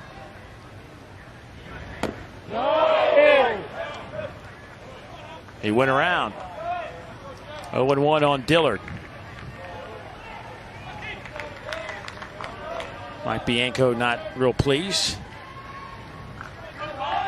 Not much he can do about it at this juncture. Dillard's 5 for 9 in his last 2 games. He's kind of scuffling at the plate. Adams trying to get third. Wow. Safe. We're going to say that James missed the tag. The throw definitely beat him to the bag. It looked like he missed him, didn't it? Because you're right. What a perfect throw from McDaniel. Ball in the dirt, what you're going to get from Candleberry. McDaniel smothers it, gets to his feet. Short-armed it. It looked like he missed it. We're going to find out right here. There's the catch. The ball beats him by 3 feet. Did he make? No, sir. Does the... Wow. The glove never got to the ground. How about third base umpire Ryan Moorhead with that call? How about the laces on there? If the laces touches I thought him, the laces does that grazed count? him. Yeah. They missed their chance now. Oh. Wow. That's just a whiff. That's why I don't like the sweep tags. I mean, as an infielder, catch it and stick it. Stick it on the ground. Yeah. Another one down in the dirt. Dillard will have a favorable count at 3-1. And you see McDaniel going to go have a chat. And again, Candleberry was their game one starter for most of the year. Struggled at Tennessee. They used him out of the pen. He went to Vanderbilt, struggled again. And last weekend they went with this formula where Ash started and he came out of the bullpen. So they're going back to that same formula for a young man that spent most of the year as their #1 weekend starter, even though Sycama's their ace, but he was throwing game one for them. So a little change of role here at the end of the season. Boy, and the infield is back for Missouri. And again, if you're Thomas Dillard, just a ground ball. Oh, or that. Or that. That'll bounce off the wall. Back-to-back doubles. Three. Well, that's the scouting report. And you knew head coach Mike Bianco was telling his guys, hey, the changeup is the pitch. He'll throw it in any count, in any situation. Thomas Dillard, ahead in the count, took a chance. He said, you know what, 3-1, I'm going to sit on a changeup. If he throws me a fastball, I'll just swing through it, or I'll take it and I still live at 3-2 count. But instead, he sits on a changeup. He gets one elevated a little bit and drives in a run, and we got a tie ball game. Steve Beezer out to the mound to talk to his troops. Let's go down to Mike Rooney. Berkey, with Dillard up, if Adams is out at third base, is that walk back to the dugout, is that like 10 miles or is that more like 15 miles? Oh, the worst trot, the loneliest trot in baseball, back to the dugout when you get thrown out on the bases with your best hitter up. So, yeah, Adams dodged a bullet right there. He can thank Austin James that he avoided the 10-mile jog back to the dugout as everybody thinks really bad thoughts about you. And here's Gray Kessinger coming to the plate. Of course, Gray has been around Oxford and Ole Miss almost his entire life. Starting with his grandfather, one of the all-time great athletes to come through the Southeastern Conference. His uncle, his dad, all Ole Miss alums. And Gray will lay down the bunt. It's a good one. James throws to first. Kessinger does his job. All right, let me ask you this question. You could go either way with it on this sack. Great job by Kessinger, but you got your hottest hitter up. You got your middle of your lineup coming up. Are you willing to give up an out to get a runner to third? Absolutely. Okay. Absolutely, because look who's coming up to bat now. Tyler Keenan, 60 RBIs, one of the best in the SEC. In a situation like this, I want the lead. Okay. So he's playing for one. He's saying, I'm playing. I just tied it up, but now are we I'm playing giving up for a one. big inning, though, by doing that? Yes, and I'm okay with that. It's only the 5th inning. We're halfway through the game. I'd like to take a lead into the 6th. The other thing about that, too, was it looked like kind of that hybrid bunt for a hit, safe bunt for a hit, and that might have been one of those situations where the veteran Kessinger got to decide on his own. Hey, manager used to say to us all the time, however you want to do it. You want to swing the bat? Swing the bat. You want to get the bunt down? Get the bunt down. Here's what I need from you. Get that guy to third base, right? So maybe Kessinger's going, you know what? Maybe I get a hit. At worst, I get my guy over, and as you said, Ben, let's get our dude up to bat with a runner on third in less than 2. So Keenan's 0 for 1 with a walk. 13 homers and 60 runs batted in. We know this. He can drive them in with the best of them in this league. And that one nicked him on an 0-2 pitch. Ouch.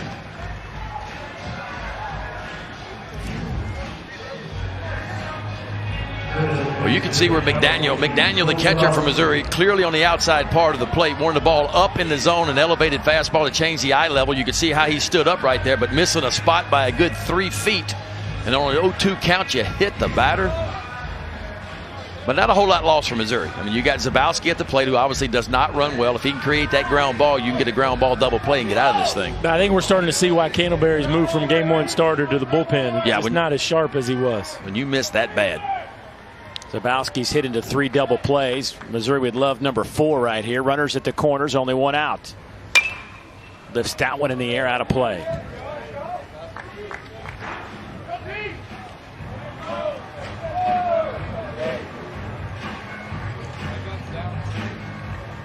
Zabowski now is the designated hitter as Kevin Graham has entered this lineup. But last year Zabowski was, remember, the SEC all-defensive team. 4 errors and 385 chances. Been a little bit different this year for him, though. Base hit back up the middle. Dillard will touch home, and the Rebels have the lead at 2-1.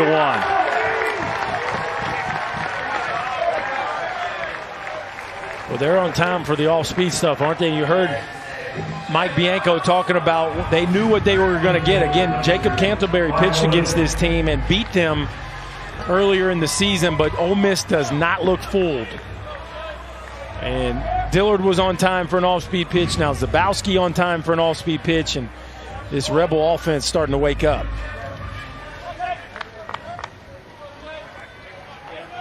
Still 1 out. And here's Ryan Olenek, whose average is now at 354. 1 out of 2 today.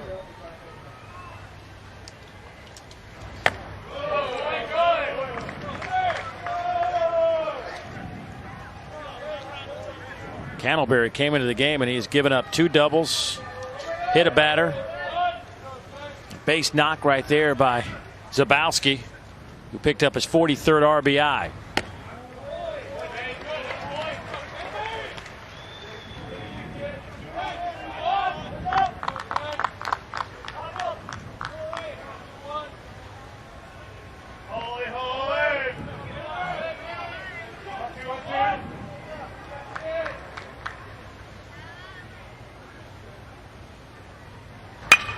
Ground ball out to short. They'll try to turn 2, and they do. But the Rebels do strike for a pair of runs, and they take the lead 2-1 through 5. SEC baseball tournament gets underway today, and boy, did we get a great one to start this 2019 tournament as Texas A&M with a walk-off in the 10th inning after a seesaw affair. Exciting game. Dukoff with a 3-run homer, and then the walk-off base hit in the 10th. What a great game to start things off. Peter Zimmerman to lead things off for Missouri. So Texas A&M moves on. They'll get Georgia in the second round. Meanwhile, Arkansas awaits the winner of this game. Vanderbilt, Mississippi State. Tomorrow night in the night session, the top 4 seeds, and Zimmerman with a base hit.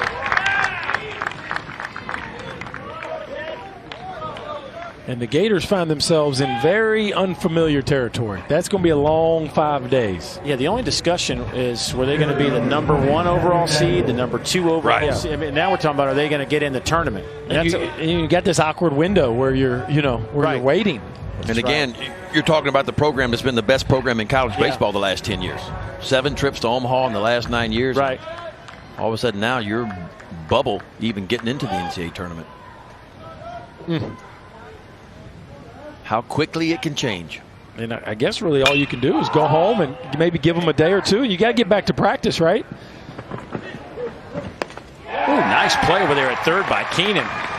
Battling the railing, the camera, the steps. Stayed focused, made the play. Hey, you're dealing with some conditions here. You got the boundary. The ball seems to always backspin coming off the foul line, especially from a left-handed bat. You got the camera well there. And Ryan Moorhead coming in 100 miles an hour, our third base umpire, bracing himself. But you make the play. And that's why I think a lot of teams need to come in here and practice, right? I mean, you got to get used to this. This might be the biggest foul ball territory these guys have seen all year. Oh, yeah.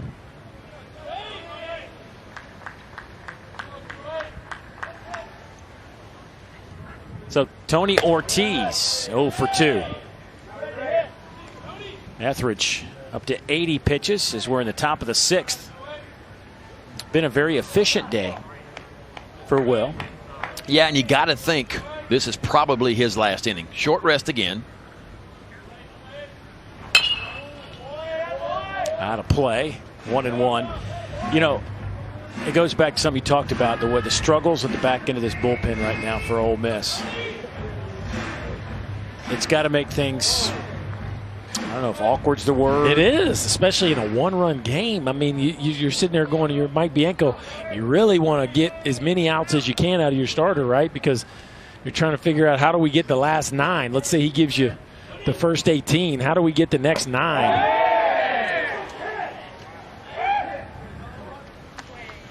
And yeah, Tyler Myers, who was fantastic last weekend in Knoxville against Tennessee, and has been on a very good run lately. One of the few Rebel relievers that has been.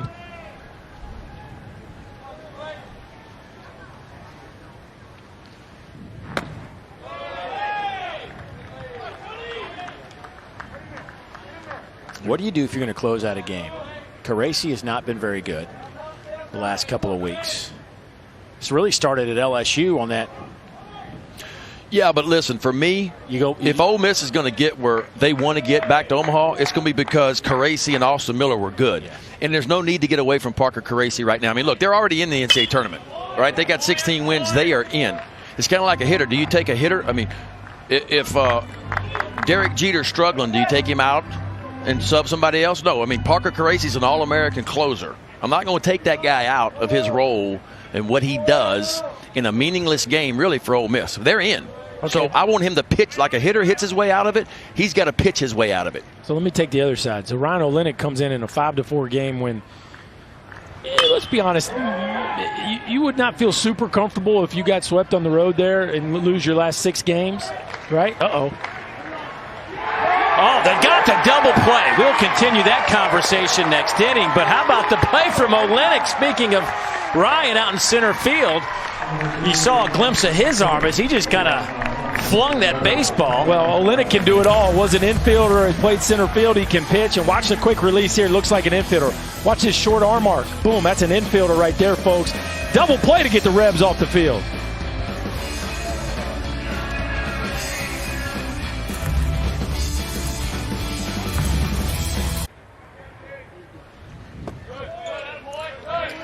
Back at Hoover Metropolitan Stadium, Ole Miss leading at 2-1, and Missouri may have just run themselves out of an opportunity to tie this game up or produce some more runs on the double play a moment ago to end the inning.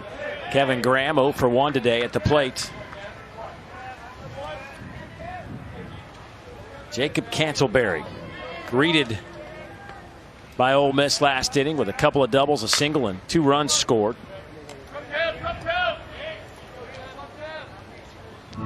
You wonder if that double play a moment ago, if that doesn't allow Ole Miss to maybe get one more inning or at least a few more outs out of Will Etheridge. Well, I'm showing Etheridge at 85 pitches, so yeah, maybe he goes back out until somebody gets on.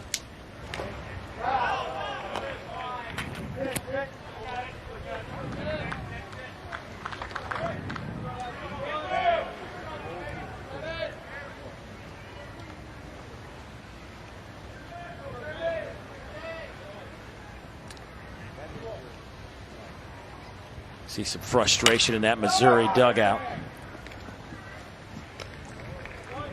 First out. That'll take us to Cooper Johnson. So we're going to go back to that conversation or not? Yeah.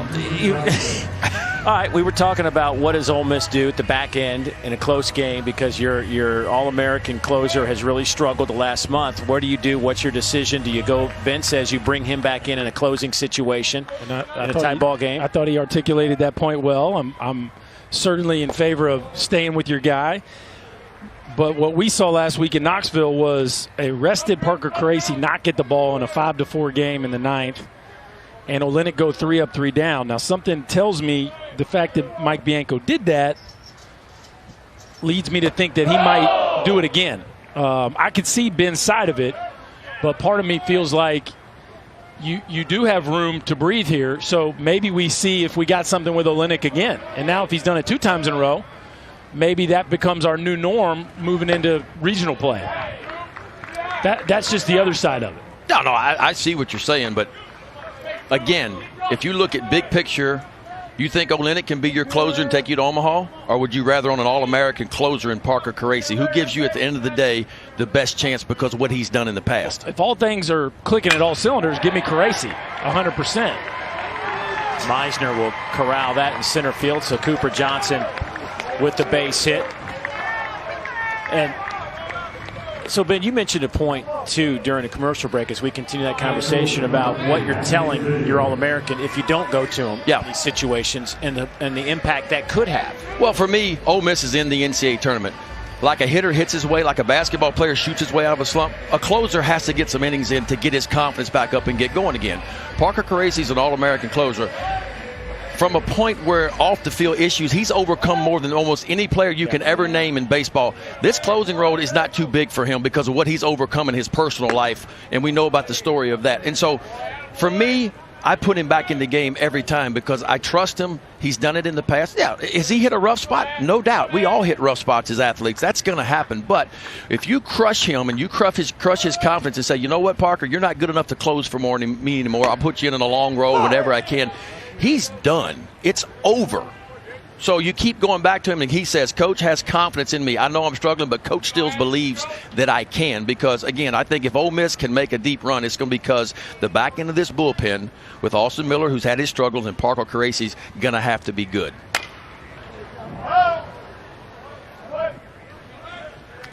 I do agree with that statement for sure, and that is if Ole Miss wants to do some damage in the postseason, Parker Caracci has to be good. There is no doubt in my mind that they need him. Last 4 innings, 13 runs. So, can you – yeah, you got 3 up, 3 down out of Olenek in a save situation against a good Tennessee team. Is it worth it? Is it worth it to you to run him back out there and see if he can do it back-to-back times? Runes, what you think? Well, first of all, I'm always in favor of position players being in charge of everything. There you go.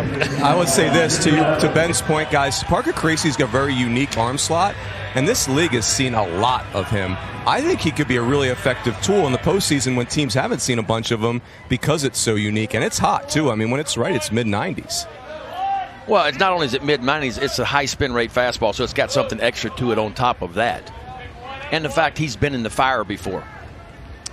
I would just, for me, I judge a guy on his career. I don't judge him in a weekend. You know what I'm saying? Like, I'm not going to judge you because, like a hitter, I mean, how many times we've seen big league hitters go 0 for 20? Are you going to bench him? He got the weekend off last week. How many, everyday players get a little rest every night, and coach sits them when they're struggling a little bit. Maybe it was just kind of for him to hit the reset button, take a weekend off, and get ready to go again. The hard part about that comparison is a position player's not getting the last 3 outs of a game. So when you have a lead and you got a guy that's struggling to keep it, it's hard to, he struggled at LSU, blew a 6-run lead with 2 outs in the ninth. He struggled against Mississippi State. He struggled against Tennessee. It's been tough to watch. And the fact that they gave the ball to Olenek makes me think that they might give it to him again. We very well might find out. And I'm with you as far as the personal stuff with Caracci. I hope they give him the ball, and I hope he goes out there and shoves it. But I won't be shocked if they don't, based on the way Olenek went 3 up, 3 down the other day, even though it's not typical closer stuff. And you don't know all the stuff either. I mean, the arm could be a little bit sore. We don't know about it. And listen, he's tired too. I'll give you this. Remember, he was a kid that was a walk-on the first 2 years at Ole Miss. Couldn't even get a jersey to be on the team. Well, all of a sudden he exploded and became an All-American closer. So he's logged a lot of innings that he hasn't typically logged. 2-2 pitch smashed out to right, and that'll end the inning. And Ole Miss will leave a runner. 2-1. Will Etheridge come back out, or will Ole Miss go to the bullpen? Stay with us and find out. Played linebacker at a really good school. His linebackers coach was his math teacher. He goes, Scott, I just want to let you know, Easton's one of the brightest math students I've had in a long time, but he's failing math. I said, introduce him to those bleachers today. So he comes home from practice that day. He throws his backpack down. He goes, Dad, what'd you tell Coach Elliott? I said, I just told him to get your math grade up. And he goes, I said, what happened? He goes, my math grade will be up. That is a great story from Scott Klein wearing a microphone.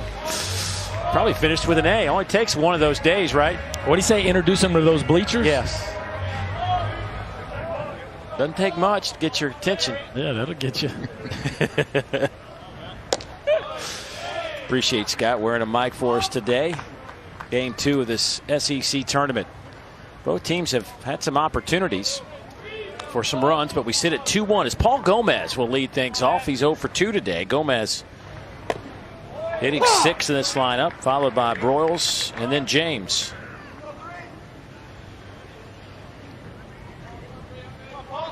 And Will Etheridge back on the bump. Pitch count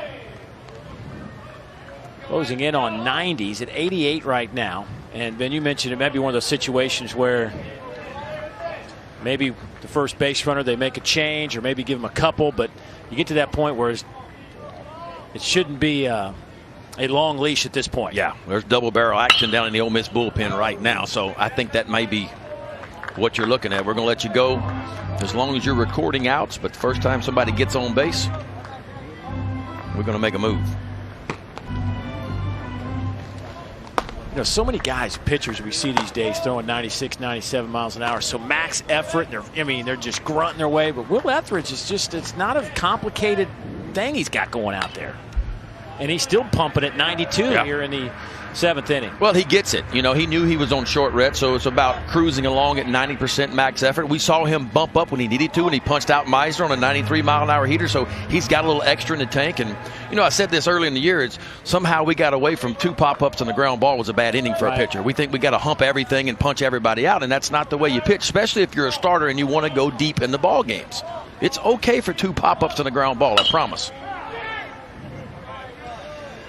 Well, if nothing else, Gomez is running that pitch count up.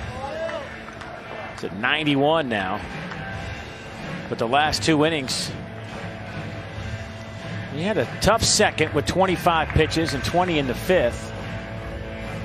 Oh, he's twirled a gem so far. I mean, coming on short days rest, 2 short days rest, which is something he hadn't done the entire year. He's been effective. He's kept the ball down. He's kept it in the ballpark.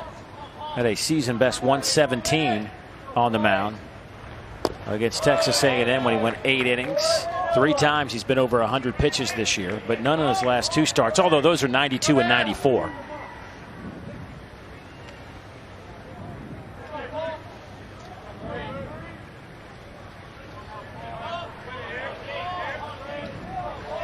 The 3-2 on the way.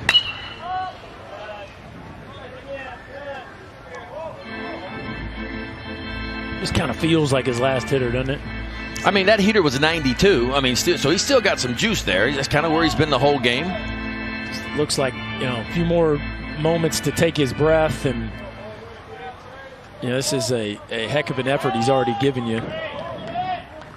9th pitch of this at bat. Ground ball. Kessinger right underneath his glove. Just missed it by a fraction.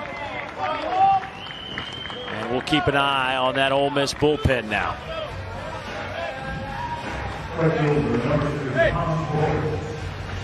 Tell you, this infield is so fast, it does not allow for much range. Kessinger takes the best angle possible and just about a couple inches short of making a highlight reel play there. This infield is fast. I mean, the ball seems to be speeding up as the day goes forward here. You get down there on it, and that grass it's an inch. I mean, it is tightly mown. Thomas Broyles, a couple of hits today. Let me ask you this question. Let's say Missouri gets a lead 9th inning, and you know how important this game is. Sycamore. I was going to say, do you run him out there to try to get 3 outs or 2 outs or something? Now, I mean, Missouri's had a really good bullpen. I mean, they get some guys they believe in down there. That's a tough one. I mean, certainly he could. Would this be his side day, Ben? He pitched on Friday, Saturday, Sunday, Monday. Yeah. Yeah, and because Sycamore has done this before and is a very resilient arm, knock on wood, we saw him, as you mentioned earlier, his freshman year, he kind of was the closer at times. He was a long guy, did a little bit of everything, and he jumped into the weekend rotation last year. For me, knowing they have to win, whatever your available best arm is that gives you the best chance, that's who has to close the ball game out if Missouri is able to get the lead.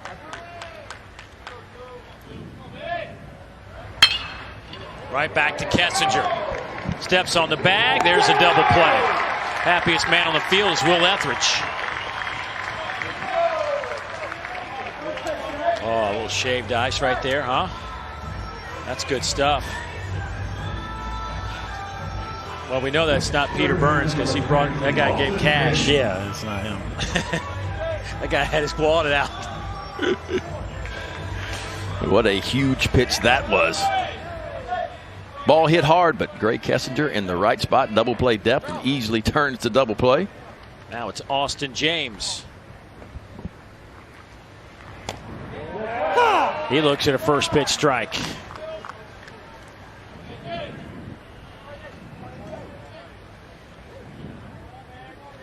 James hitting 8th in this lineup, a double and a strikeout today. Had an RBI on that double that brought in Missouri's only run of the day.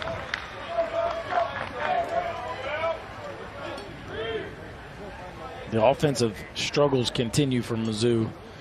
Stifled by Florida, who came into that weekend last in the SEC in pitching at a 7 ERA in league games. And, Leftwich shuts them out. Mason, Poe give quality starts, and Missouri here now in the 7th with just 1 run. It's been tough sledding for their offense. Florida went 17 scoreless innings at one stretch against Missouri last weekend. Yeah, they didn't score late until that game 3. Yeah, and that's a big surprise because Missouri's offense had been ticking up all year long. And still, it's the 6th best offense in the SEC. It's an above-average offense. But they went in that little funk against Florida.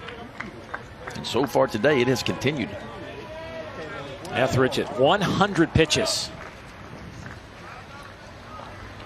Swing and a miss. 101 was pretty good. What a day for Will Etheridge when Ole Miss looking for a quality start. They've gotten one out of that man. Hoover Metropolitan Stadium. The 2019 SEC baseball tournament at this magnificent facility. And we have had 2 dynamite games to get things started. A lot of baseball yet to be played. 2 more tonight. Missouri trailing by 1, the 10 seed. A lot of people think they're right there on that bubble. A win here.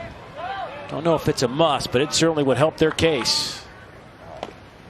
And again, the same situation as Florida. Same. You lose here, and then you got to wait a week and hope some other things fall in your favor. It's almost like it's out of your hands at that point. Well, for me, for Missouri, because of the RPI at 26 and strength of schedule at 34, this is a must-win game for them. In my mind, if they lose this game, they're not getting in at 13 wins. Florida's a little bit different because of the strength of schedule was 4 and the RPI of 25. It's a little bit different. And all those ACC wins that they have. Yeah, and top 50 RPI victories or more. So, and again, the way Florida finished the season. Yeah, they beat them head to head. And the way Missouri finished the season. If Missouri, it goes back to the if game, right? It'll make your mind explode. But if they just get 1 game last weekend against Florida, is it changed? Yeah. They're probably in. Dillard looks at a ball. It's 2-2, top of the lineup for the Rebels here in the bottom of the 7th inning.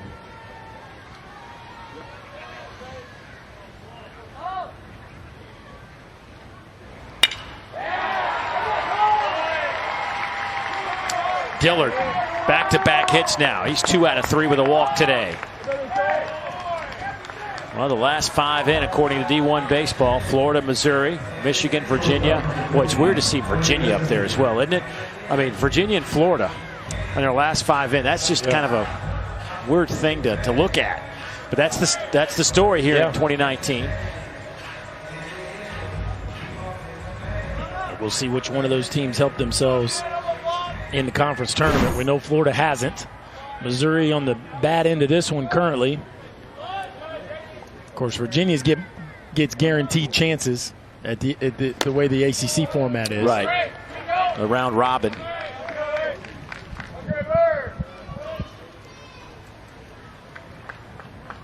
Gray Kessinger 0 for 2 today. A little hit and run right here. Fast surface. That guy can really handle the bat.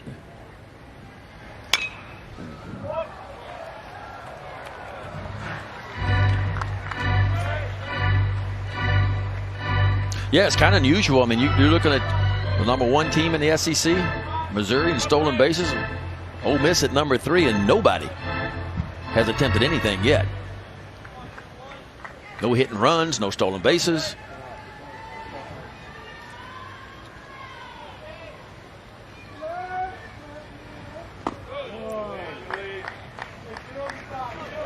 Well, there he is, old 6'5", Parker Caracci, up in the Ole Miss bullpen.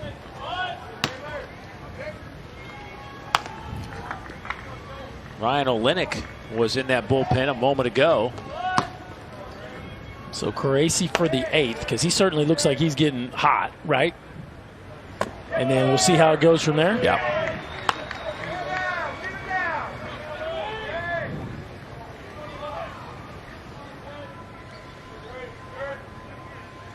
But Caracci, again, I mean, if you go back to last year, he does have some 2-inning saves, and he will do that. Now, I don't know, how tired the arm is and where he is. There's a walk to Kessinger, first and second now, and here comes your 3-hole hitter, Tyler Keenan.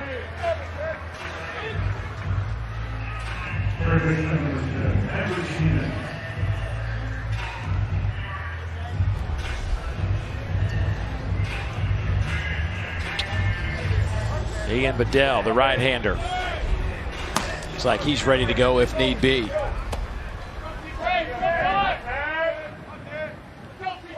You play for one here? I know it's Keenan. A lot of RBIs, but it's lefty-on-lefty matchup. I think you let Keenan swing the bat. Especially with your bullpen problems, I ain't playing for one. You're trying to get a big crooked number, huh? I want me about 5 spot right now.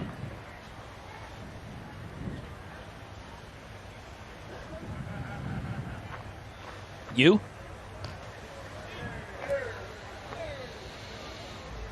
That's a tough one. I like 3-1 better than I like 2-1. That's me, though. Pitching change for the Tigers. We'll update it when we come back. Candleberry to the dugout. Bedell to the mound. Ian, sophomore out of Davenport, Iowa. He has been good out of the bullpen. You see the numbers on him. How about that ERA of 1.64, making his 18th appearance. 36 strikeouts, 36 innings.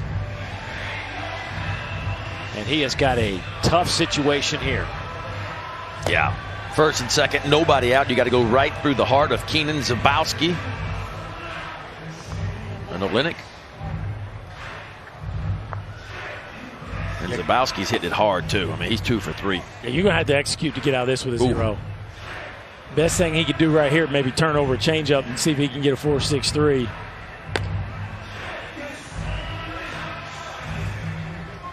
Last 3 appearances for Bedell. He's combined to go 8 innings, couple of runs, 7 strikeouts, but he's walked 5 guys. So you go righty lefty. Tyler Keenan, 0 for 1 today. Been hit by a pitch. He's walked and flew out to left. The numbers look good. 13 homers, 60 runs batted in.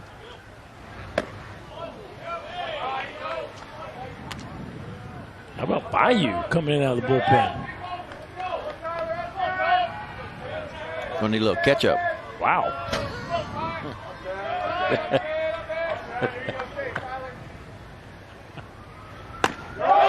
Why do I laugh? Why do I laugh at your stuff? I don't know why you.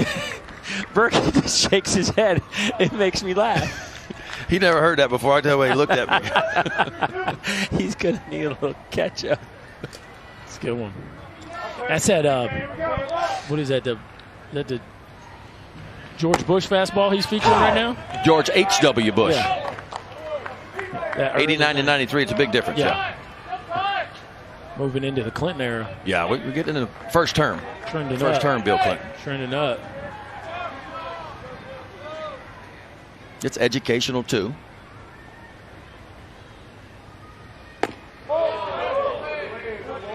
That's just off the plate.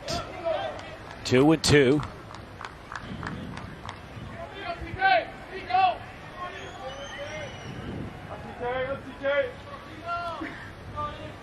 On deck, Cole Zabowski.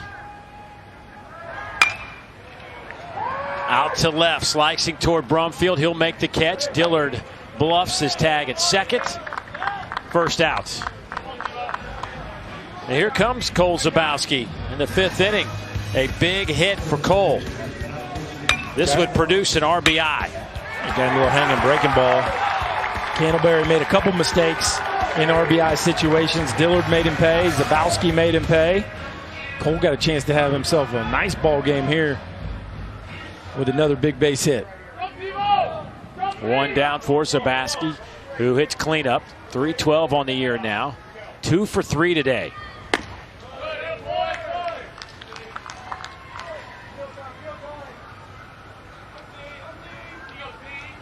Ole Miss, 5th in the conference in team batting average.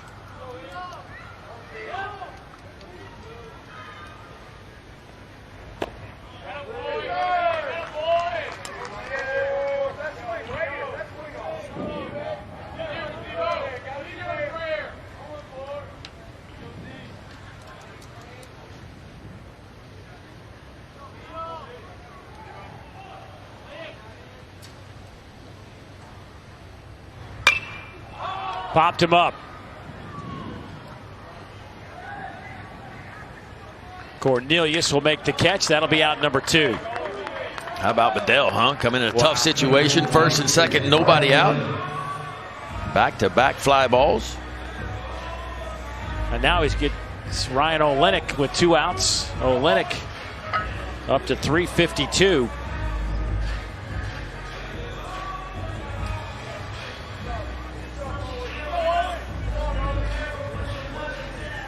Boy, get out of here without a run. Be huge. Keep your hopes alive.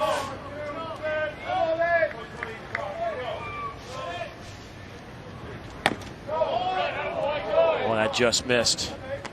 1-0 to Olenek. Spent the first part of this inning down in the bullpen, throwing a few pitches, jogs back in, grabs a helmet and the bat. Just like the old travel ball days, right? That's it. Run down and get loose in between innings. And hey, guys, I got to go. I'm on deck. Jog back up, put your batting gloves on, get your helmet on. Swing and a miss down in the dirt. Berkey, I watch Olenek, and you see it, not all the time, but you do see it more and more. Guys hitting with glasses on. Fan, no fan? What did you hit with glasses I couldn't on? do it. I know this will sound really weird, but I felt like I could see the nose piece. Like I felt like it was bothering me as I was looking out to the pitcher, but it does definitely reduce the glare. Now, on a bright sunny day like this with the sun kind of reflecting off of everything, it can eliminate squinting and maybe watering eyes and that kind of thing. But for me, it was a distraction. And also hid your eye black because you were good at you had good eye black. I couldn't go eye black. It ended up all over my arms and my jersey. But I had TV tape now. I would go TV tape. That does not surprise me.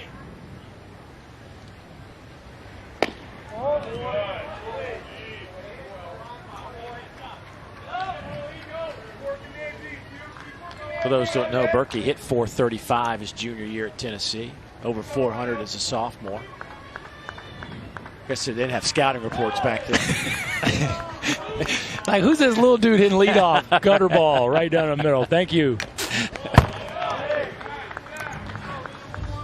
But I tell you what, I like the little TV tape, but Olenek, he goes to the next level with his swag. I mean, he from toes, from top to bottom. We got the glasses with the little chin guard, then we got the elbow pad, we got high TV tape, and then down to the shin guard with the pants up. So, I mean, he is high on the all swag team.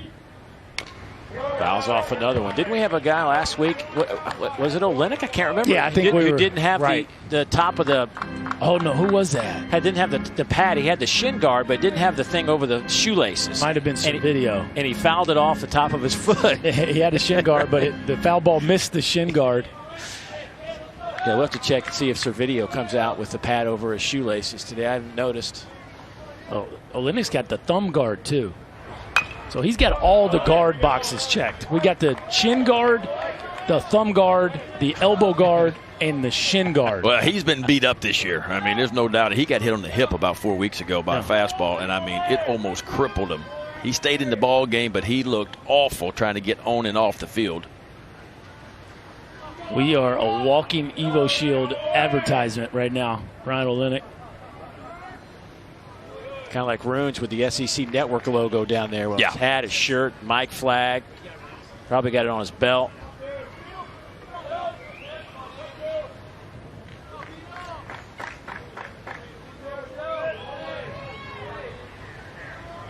Breaking ball, base hit. What a job by Olenek. Oh, they're sending him. Here's the throw home. Out at the plate. Dillard is gunned down at the plate, and the inning is over. Well, you'll see so many coaches send them no matter what with 2 outs. Make the left fielder make an accurate throw. Credit Chad McDaniel hanging in there on a tough hop and finishing it off with a good tag.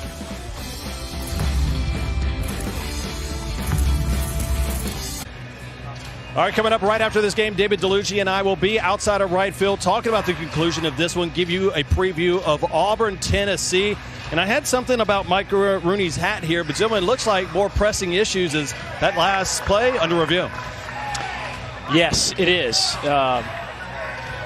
Everybody waiting, and I think we will go back to that, Peter, and take one more look at it.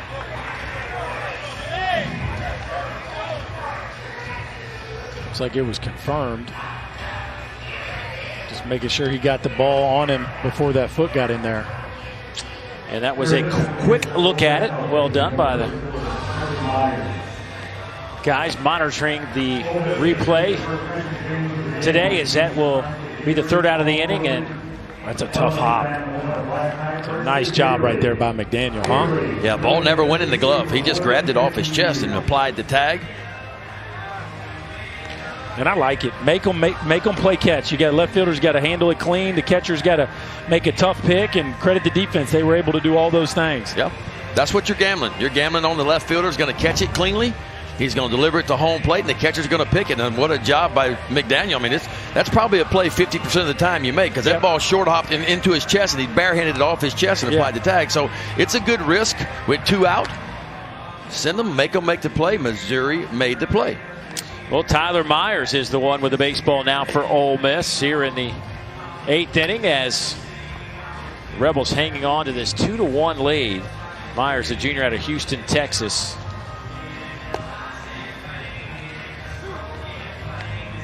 See the numbers on Myers, 2-0 on the year, and he'll come in a tight ball game, trying to get 3 outs here and see what they do in the 9th. Ole Miss 28-1 when they lead after 7.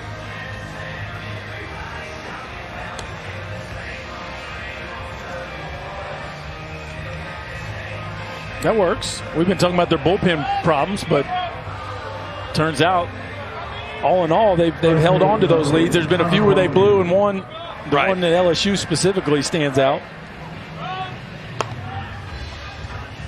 So Caracci still getting loose. He's been down there for a while now. To say he's got to be loose.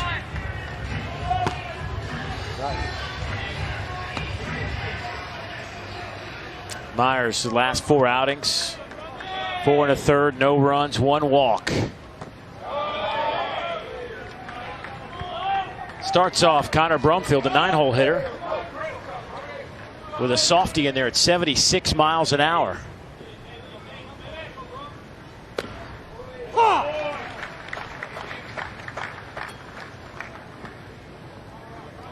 For Missouri, it'll be Brumfield, Cornelius, and then Cameron Meisner.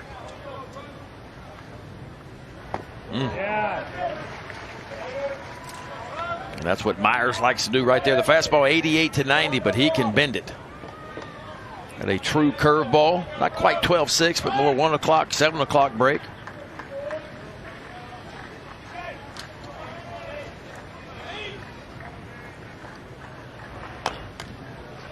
That is fouled at the plate. We'll do it again. Brumfield looking for his first hit today.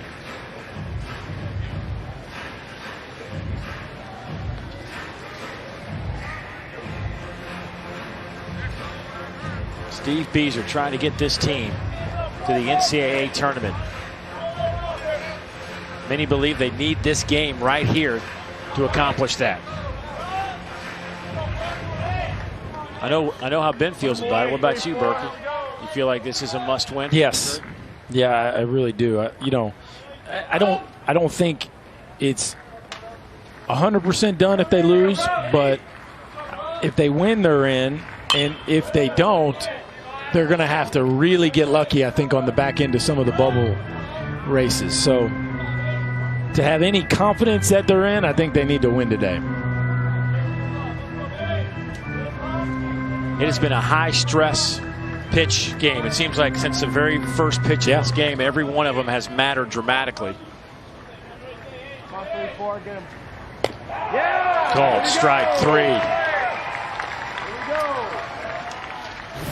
Let's take a look at who's taking the next step, brought to you by Regions. And how about Will Etheridge, who got the start for Ole Miss, and he was just fantastic. The big right-hander did his thing. Short rest by 2 days, and he came back. The fastball was explosive. He reached back and got a little extra when he needed to. The breaking ball was as good as I've seen it in a few changeups, too. And right there, he gave Miser a little extra on the outside corner, and what an effort. 7 innings pitched, 7 hits, only 1 run. What I love about him, and you know you're going to get it every day, he's going to pound the strike zone. Didn't walk a batter and struck out 6. That is huge. And I'll tell you what else went unnoticed. He controlled the running game to a team that can really steal some bases in Missouri. Tied for first in the league. Not one stolen base. He was able to vary his moves, keep him off guard a little bit, and outstanding effort. Hey, you know, we got a double play in the 6th, got a double play in the 7th. Those certainly helped him stay in the game. Cornelius 1 for 3.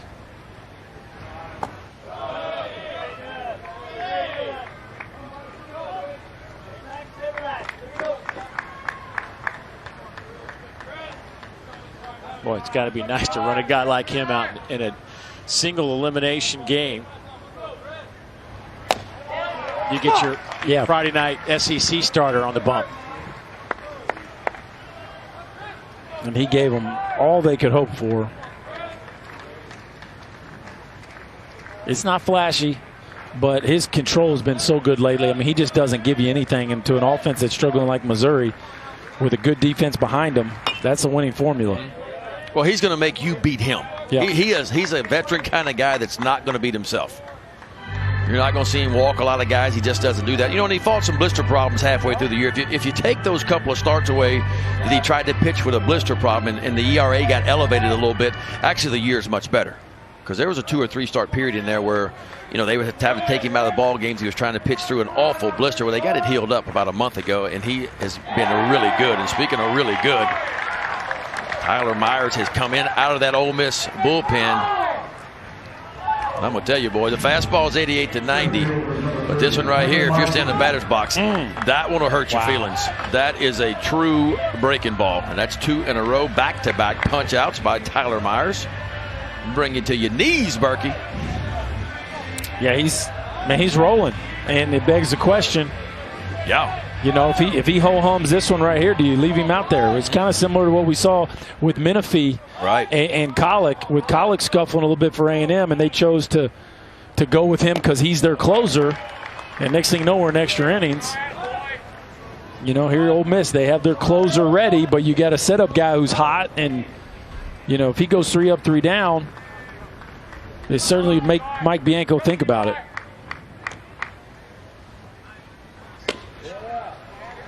Oh, no doubt. Because Myers is spot on. I mean, there was a pitch right there, a fastball. You get ahead of Miser, strike 1, and Cooper Johnson rocks just off the outside corner. Ball's delivered perfectly there, so it tells me command right now spot on. Meisner 1 for 3 today, holds off on that pitch. Now it's 2-1.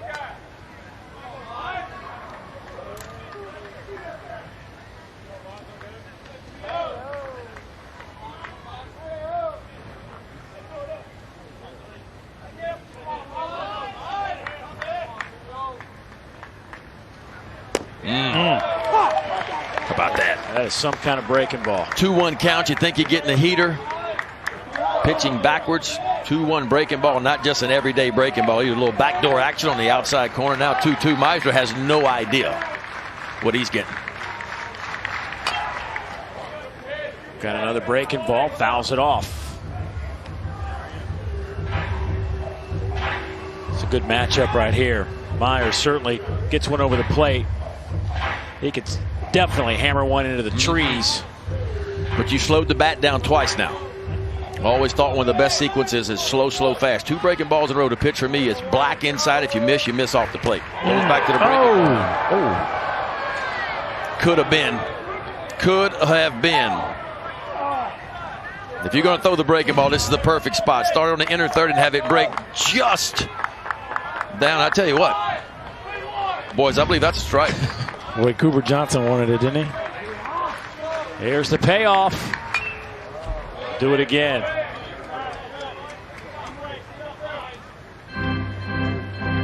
Meisner takes that with 2 strikes. Ooh. I think it was one of those ones where he's fooled so bad he doesn't even attempt at it. Right. It wasn't because he thought it was going to be a ball. I can promise you that.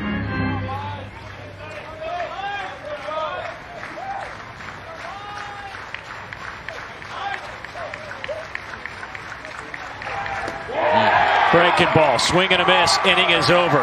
3 strikeouts for Tyler Myers in the 8th. Boy, you talk about bringing a real breaking ball to the table out of that Ole Miss bullpen that's been struggling. I can tell you Tyler Myers is not struggling. How about back-to-back-to-back punch-outs?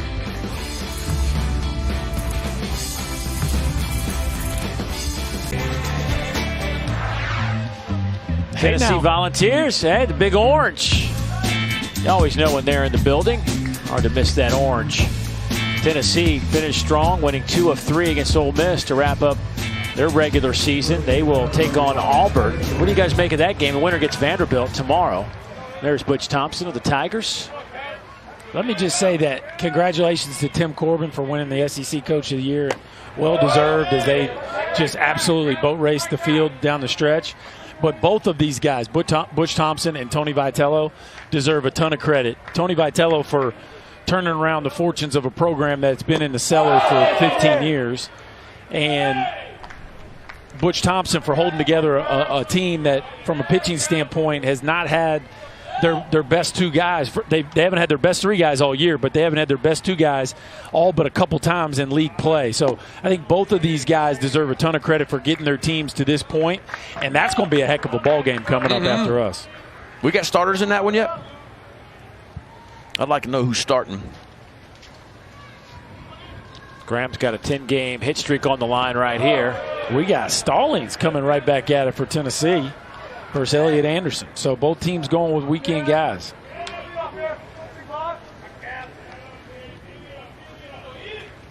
Elliot Anderson has pitched mostly out of the pen this year, but has been one of their weekend arms out of that bullpen, and has made this will be his 3rd start. Garrett Stallings, other than a brief 3-week stretch, has been one of the best starters in the league all year long. Yeah, you love Stallings' number. Look, 13 walks in 92 innings pitched, 98 punch-outs. Again, now short rest. How does it affect power pitchers? We haven't seen an effect. I mean, Tommy Mace was good. Yep. Etheridge was really good. And coming off a complete game against this Ole Miss team on Thursday night where he was dominant. Dave and I were there for that one. It was a carve fest. So confidence level through the roof for him right now. Through the roof. Good. And both of those offenses aren't great offenses. It's pitcher heavy for both of those teams. Well, the wind is dragging that one out to the track. Meisner makes a little circus catch out of what looked like a routine fly ball, but the wind just kept that thing going and going. This is where you got to have some patience, because you can panic a little bit when you start to lose that ball and you're running towards the wall. But it is, again, it's a pretty good day to hit the ball up in the air, even though it's a big yard. Look at him hanging there, and then that ball's, traveling a little further than he originally thought. Just a nice job of finishing that play. Well, when you watch him move, he just screams big leaguer, doesn't he? I mean, it's a big league body all day long. Certainly going to be a first rounder. I know the dominant numbers aren't there, but wow. Ooh, James with a tough hop. Ooh, makes a heck of a play.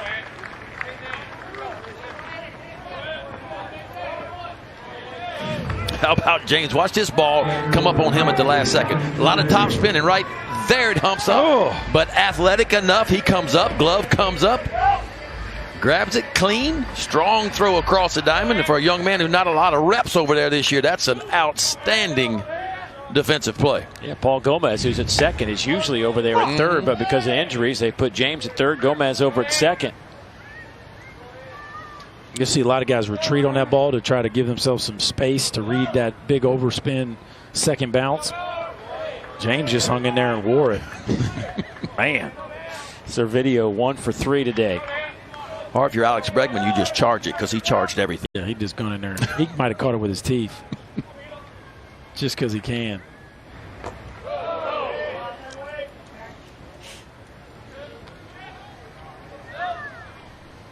You ever see a guy charge more balls at shortstop when he didn't need to? But that's where he was comfortable. Never. I don't think I saw him throw the ball with his feet set that whole junior year. He would early in his career, but that junior year, man, I've never seen anything like it. He got to, that ball's hammered to right. Broyles will watch it at the bottom of the wall. Meisner scoops it up, but a double for Servideo.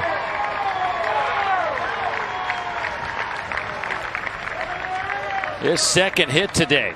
We talked about it. This Ole Miss lineup was really going to peak. They needed these two guys at the bottom to give them something. Servideo now with 2 hits in the ballgame. Jacob Adams has a double and scored a run. So if you're Mike Bianco, that's got to be a good sign to see those two guys swinging the bat with a little bit of authority. Yeah, because I'm telling you, you know this. And head coach Mike Bianco knows it too. If this Ole Miss offense gets rolling, they can be as good as anybody. But it's going to take production at the bottom, and so far tonight, or today rather, they have gotten that production towards the bottom. Here's Jacob Adams with 2 outs. The 9-hole hitter.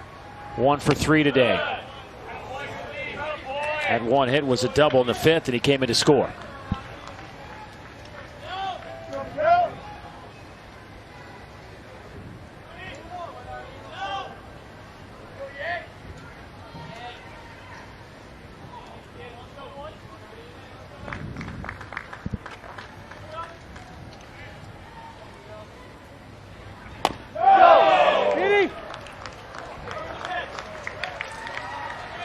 Uh-oh.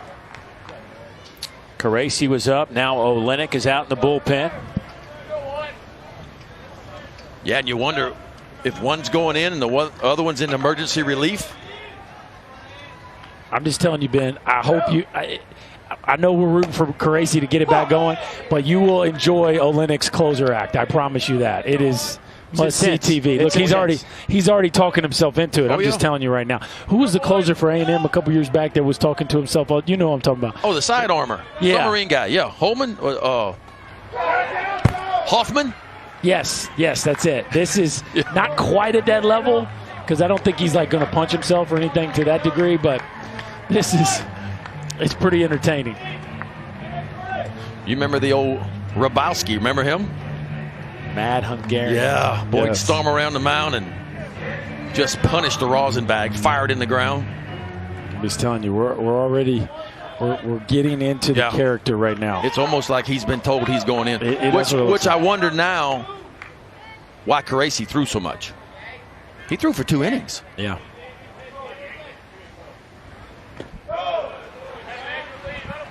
Three and 2 now on Adams.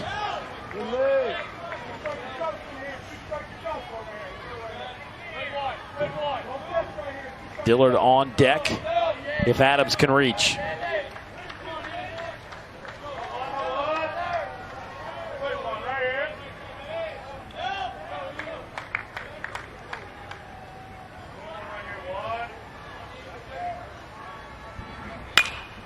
Out to center field. Meisner backpedals.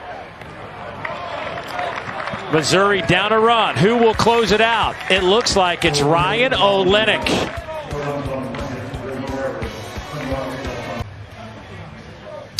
Well, we got the answer to our question. Who will close it out for Ole Miss? And Mike Bianco going with Ryan Olenek out of Winter Park, Florida. We know he can swing the bat, but he has shown that he can pitch a little bit too. Look at the positions he has played since he's been at Ole Miss, and add closer now to his role. And he is an intense young man. We'll keep an eye on him as he will face Peter Zimmerman in a 1-run game. Starts him off with a strike. We saw him last week close out a 1-run game in Knoxville on the road. ERA of 1.8. Just his 6th inning of work.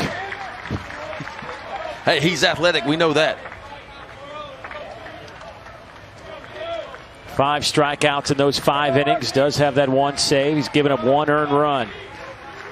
1 mistake, though, and we got ourselves a tie ball game as Olenek fastball up and away. It's 1-2. Everything away so far. You'll see that a lot from closers in a 1-run game. They do not want to give up a home run to the pool side. Tried to come in there. They pumped that to 91. Well, I mean, early in the year, there was a video of him up to 93 on the heater early in the year when he came in. By the way, Josh Hall will take over Olynyk's spot in center field. The 1-2. Hit him right in the back. Split the 4 and the 0 on the big back of Peter Zimmerman.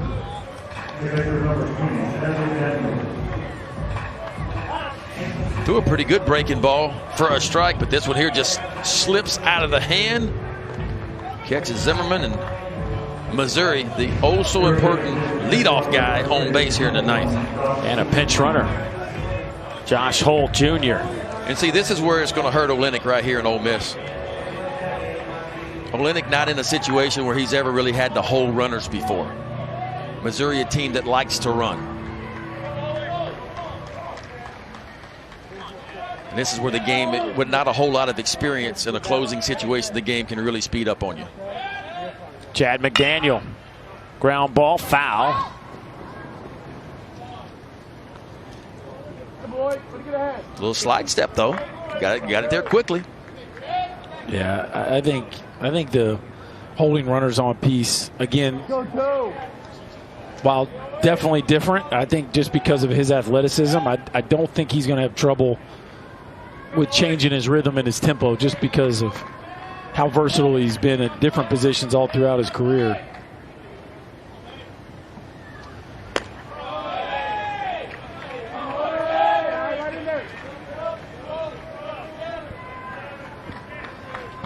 Chad McDaniel 0 for 3. Couple of ground outs and a pop-up. The cleanup hitter will be followed by Tony Ortiz.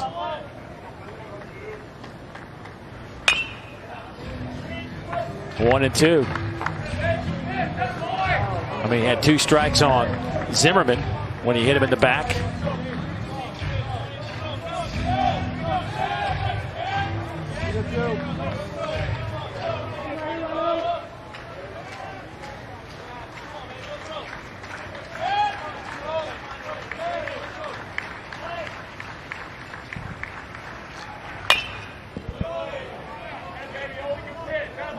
Seen a lot of breaking balls today. Not nearly as many in his last outing as he's already thrown in this game.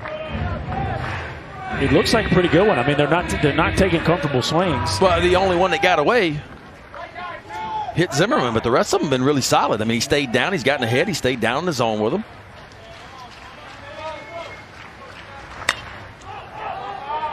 Popped him up.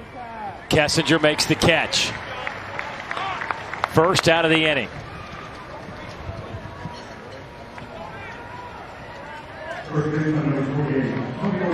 So Tony Ortiz 0 for 3 today.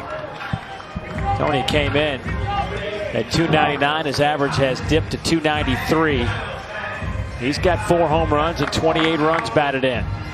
Josh Holt, the pinch runner, over at first with 1 out.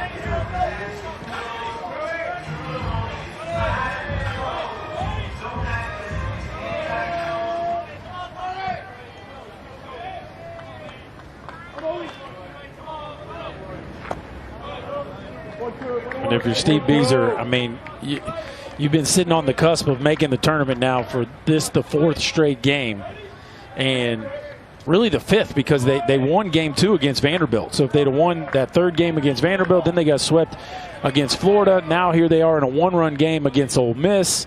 You get the middle of your lineup up with the leadoff runner on. Shot out to left. Dillard is there to make the catch. 2 down.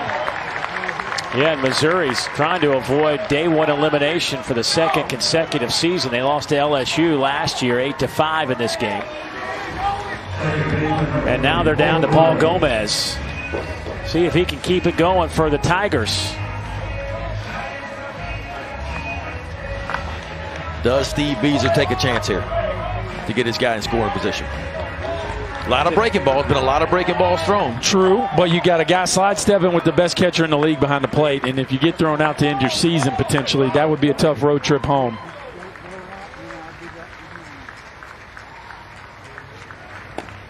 Holt just 3 of 8 in stealing bases. Dave and I actually called a game where Cooper Johnson threw Josh Holdout on the backside of a double steal. That one gets past Johnson, and that will allow Holt to get to scoring position. And it's 2-0 on Gomez. We got a cross up, or was that just Cooper trying real hard to frame that one there?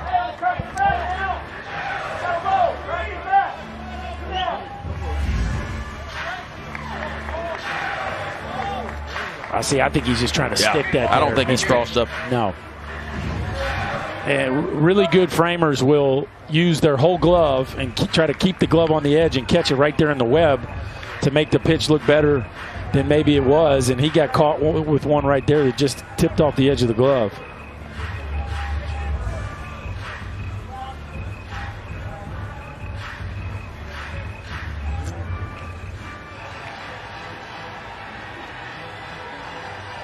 Well, now the conversation is, what do we want to do here? Do we want to put the winning run on base and start over with a new count, or?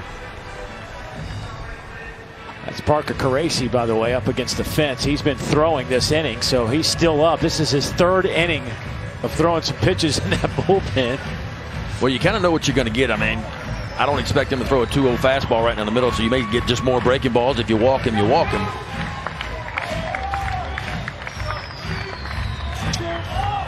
The winner of this one will get Arkansas tomorrow.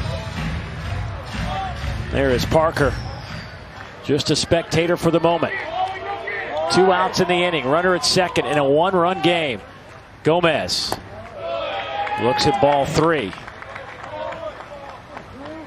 There is Will Etheridge, hoping his guys can keep this one intact. Oh, what a game he threw, huh? Big time. And that's probably not the worst thing that could happen to you. That looked like the old intentional walk right there. I mean, that was 2 very purposeful pitches by Ryan Olenek.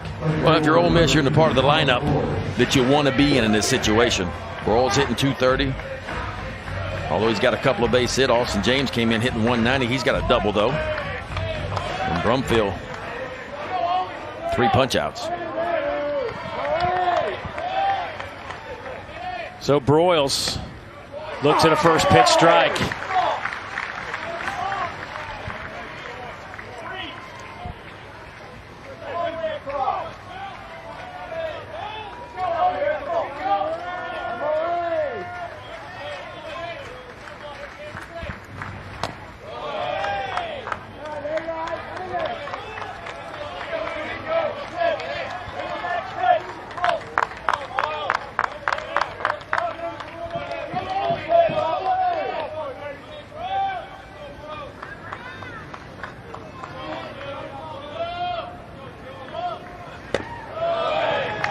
Now it's 2-1. You know, I hyped up Olenek's act. It's been very tame. That might be the why he's fallen behind. Yeah, here. compared to where he was.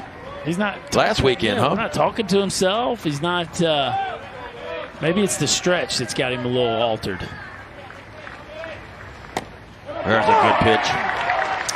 And that's on purpose, too, because Cooper Johnson had wanted the ball on the inside part of the plate, exactly where it's delivered.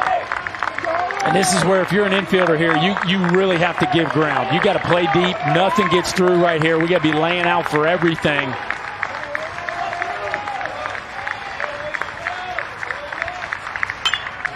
Fouled, will do it again.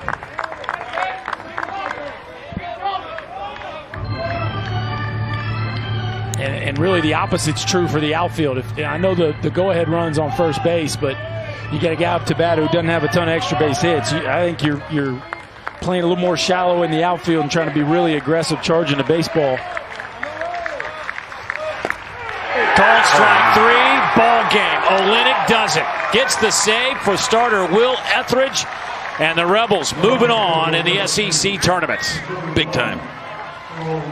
87-mile-an-hour heater right on the outside corner. So he went in for strike 2, away for strike 3, and the Blade picks up another save back-to-back. There's something to be said for belief, ladies and gentlemen. It's not great stuff, but he goes out there with confidence, and now back-to-back saves for the Rebels as they now have flipped the momentum here on a little bit late-season skid and they'll be around Hoover here for a while now. And boy, you feel for Missouri. And it's most probably, it's not a done deal, but 13 wins and the RPI where it is and strength of schedule. Again, Steve Beezer's bunch so close again. Have to wait and see what happens. Boy, it'll be a long week for those Tigers.